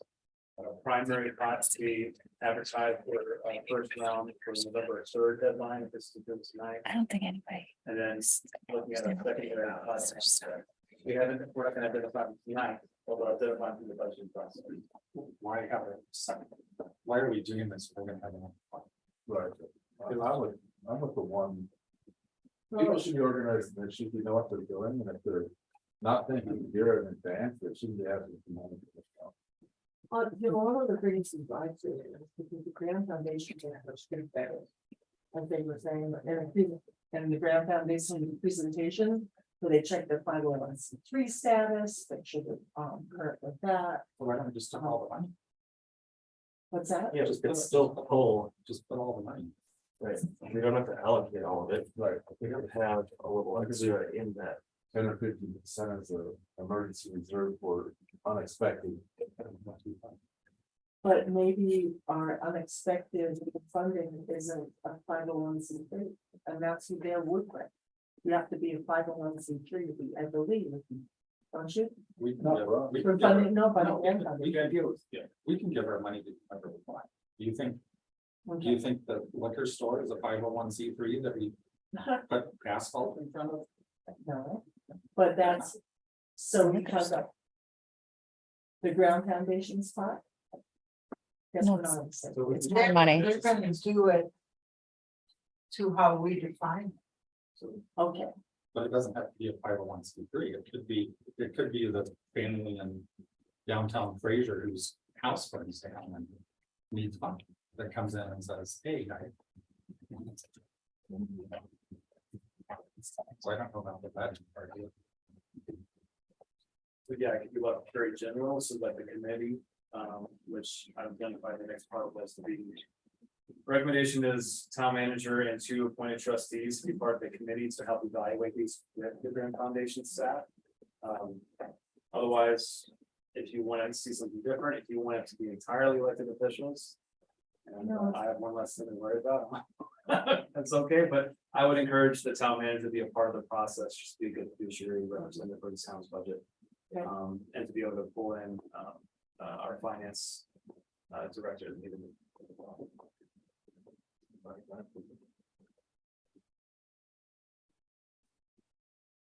So is the initial deadline okay? We'll keep things kind of general. We have some language, but just keep things general regarding supporting nonprofits, events, things that draw towards only supporting local businesses. We do have also the business enhancement grant. that is available for. Facade improvements, sign improvements, different things like that as well, so. Town with a lot better. company. It does. I can see it, it's got snow. Okay. So the other thing that was requested from the board at the last meeting is how much funds we've actually given out for grants and aid to other agencies throughout the years. So in the packet, we do have a file in there that shows everything since 2014 that's been provided out. And they did separate at the bottom, you do see the 2 items from the business enhancement program as well. So for 2023,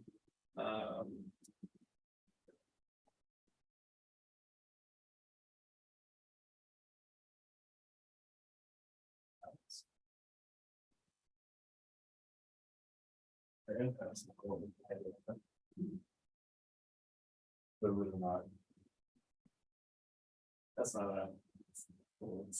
The donation to the Grand Foundation, you did that. Sure.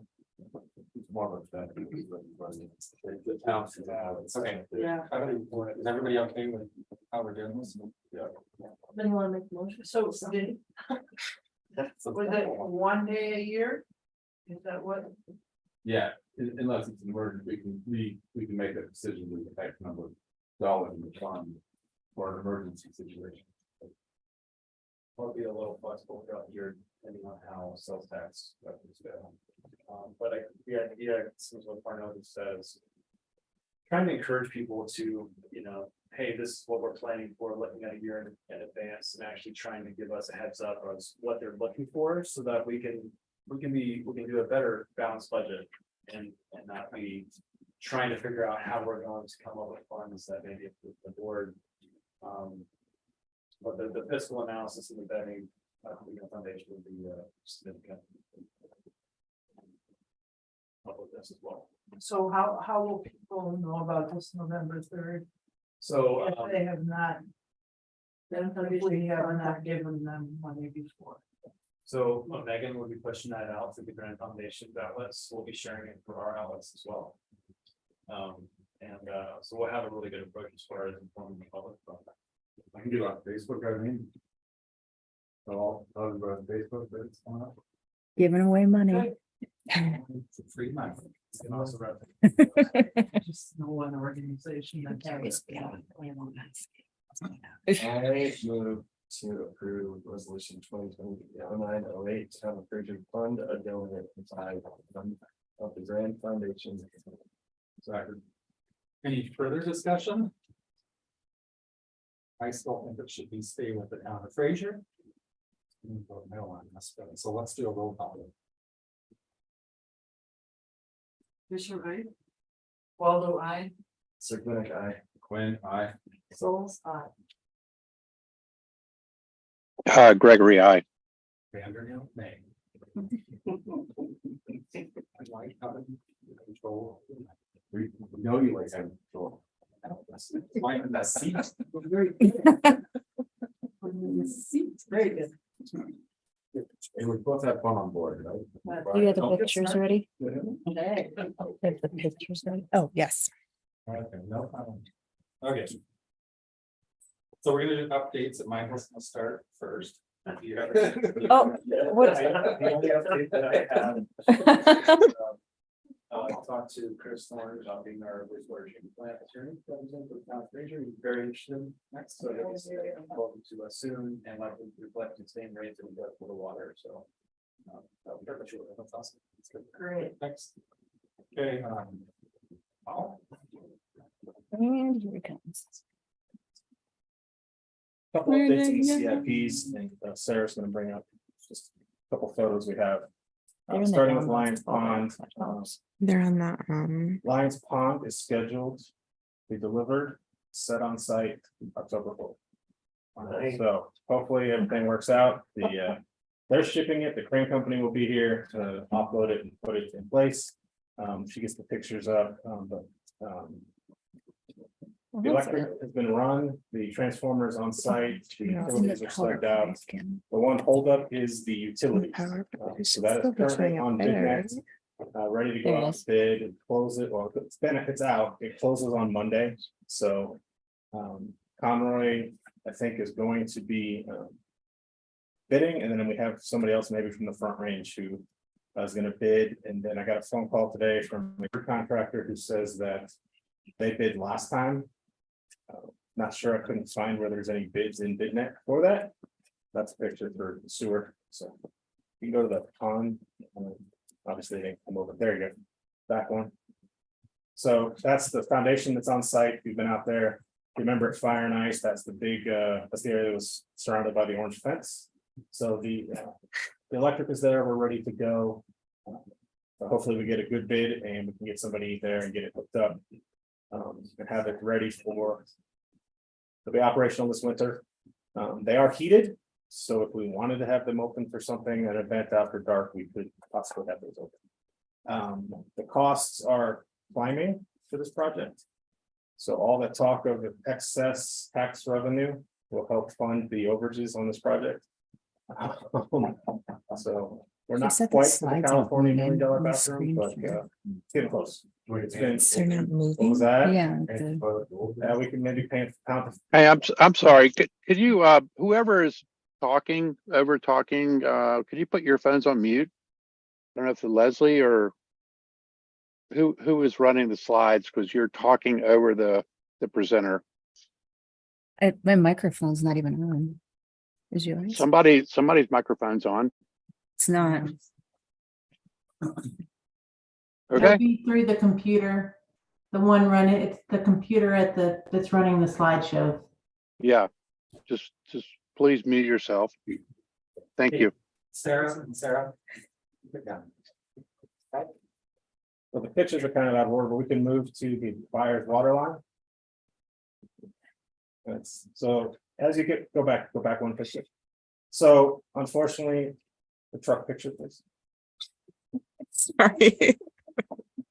So unfortunately for several people in this room who live on the street, we've been having trouble with the roadbed not getting compacted. So as you can see, they have completely excavated this road 18 inches, brought in structural fill, put in geogrid underneath it, and it was still doing this. This was an unknown factor when we started. As they got to the western side of the road, we found previous work had installed geofabric that nobody knew about. Could find no records of why it was there. But as we went to build the road back, we started having trouble. They proof rolled it again on Monday. That failed. So yesterday they started and excavated 250 by 18 sections and got, if you go to the next picture with the hole. They had to dig back down, cut through the geogrid and replace new geogrid, which was finished today around noon. And if you go to the last one showing the streets. Dude, I So- don't really want to talk about it. I wanted to access my property. I'm really. So if you look down, so that's the slip form machine that they have where they're going to, that allows them to pour the V pans directly across. Unfortunately, on Friday, they hit Katie's gas line and she had no heat or ability to cook her food Friday. So we're moving forward. It makes me sweat. I'm so pissed about it. How it went. It's awful. So they I'm upset. should be finishing the slip forming tomorrow. Then they'll move to the intersection of Byers and Leonard, get those V pans put back in. And then hopefully be paving next week to have everything cleaned up in the next 2-3 weeks. And this is the story of why City Market failed. You gotta winterize that stuff, you know, you gotta get in our yards. You have no access to our yards. Have we checked them to see if it's Like, got a it's not- clay base or something to it, because. So everything we were digging through, they didn't find any clay, but we had some difficulty with our soils engineering firm. Up until we called the principal in Denver, and he's been up here twice and has gotten the problem resolved. I think it's just an unknown factor that was in Old Town. And that for future CIP projects that happen in Old Town, we're gonna have soil samples to the depth of what we're doing, so that we know what we're dealing with and don't run into these 3-week delays. But you know, obviously you're problematic for cost rises, but also for the citizens who live there and have to deal with it. Then moving to the sewer bore, so that is the BT, they're the boring company. They are doing a demo bore tomorrow. They're gonna do 4 feet of a bore for all of the people they've invited from CDOT and the railroad, all these people that are gonna be there for it.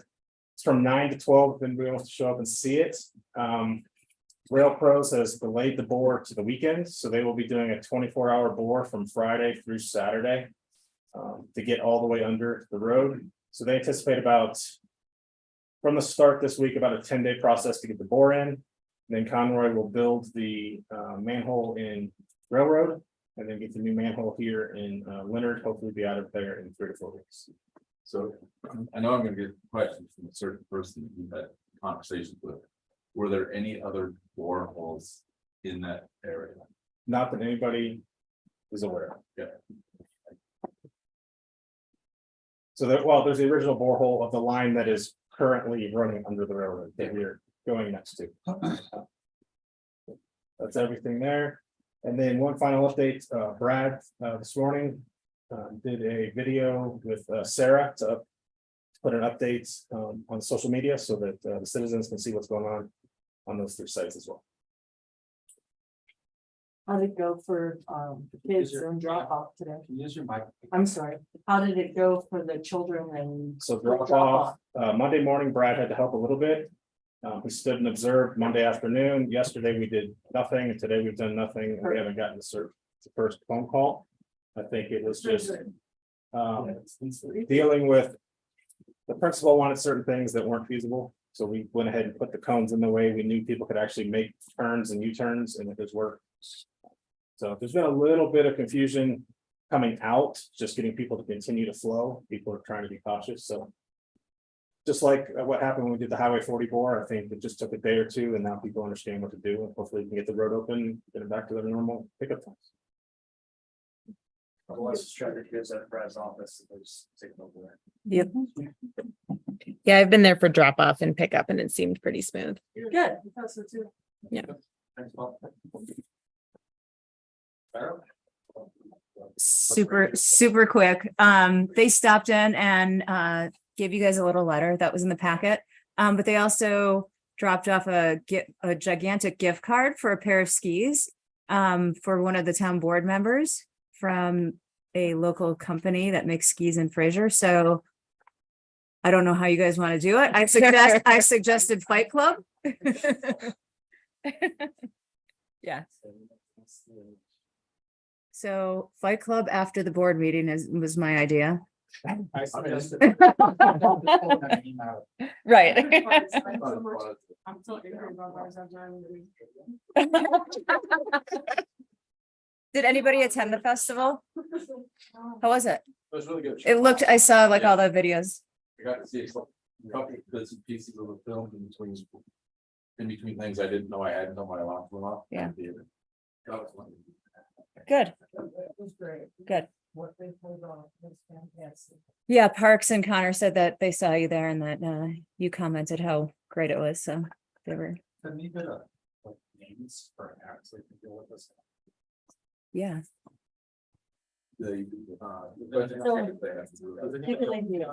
Okay. Yeah.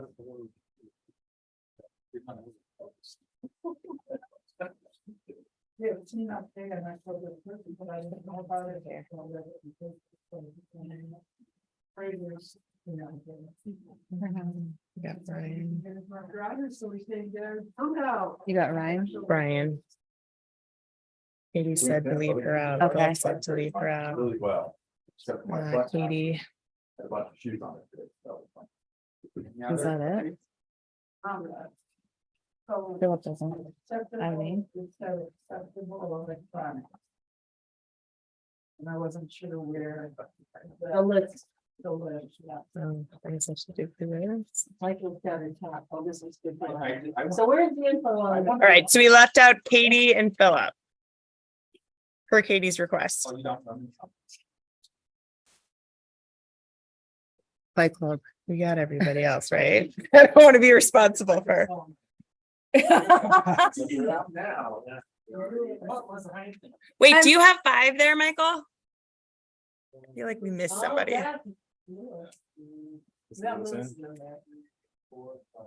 Okay. Louis, are you taking yourself out? Again, I'm having trouble hearing because someone's speaking over everybody else, so. I'm in. There we have. Mardell one. You did well.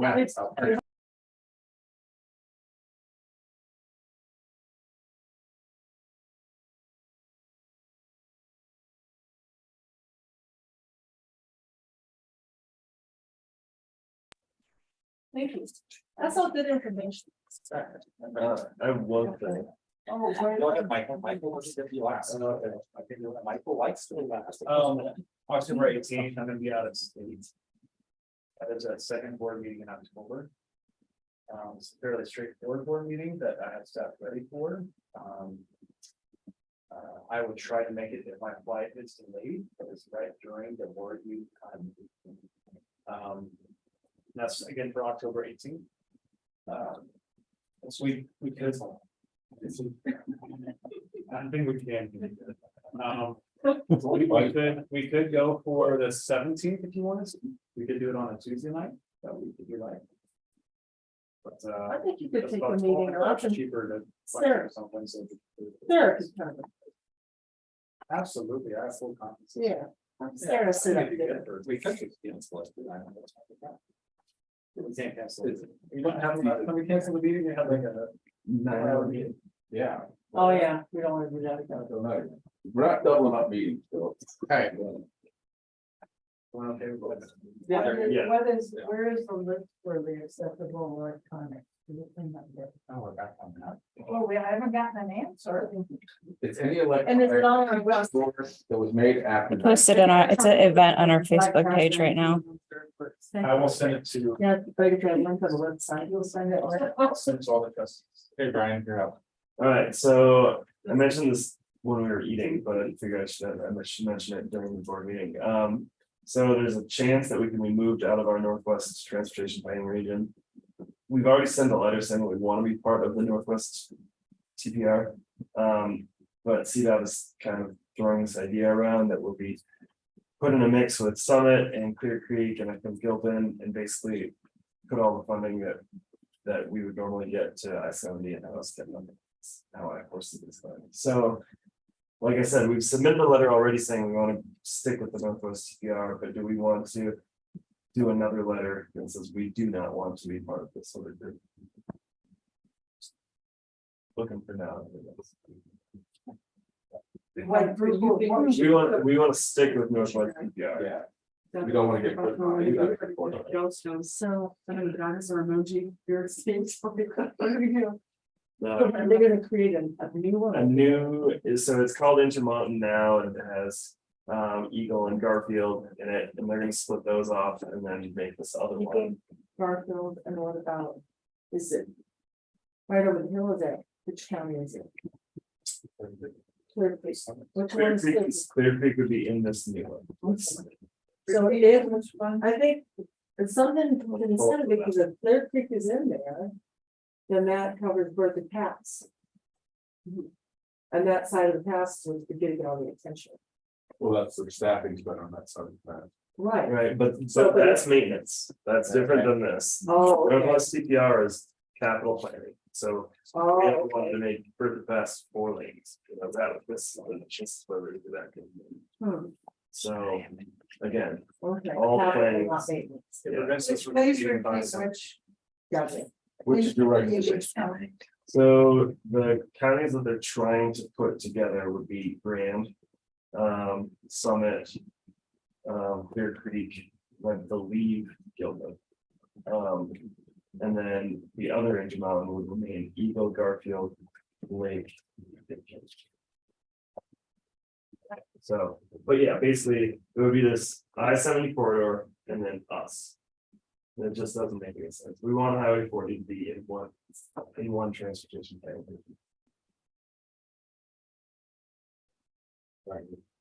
We all agree.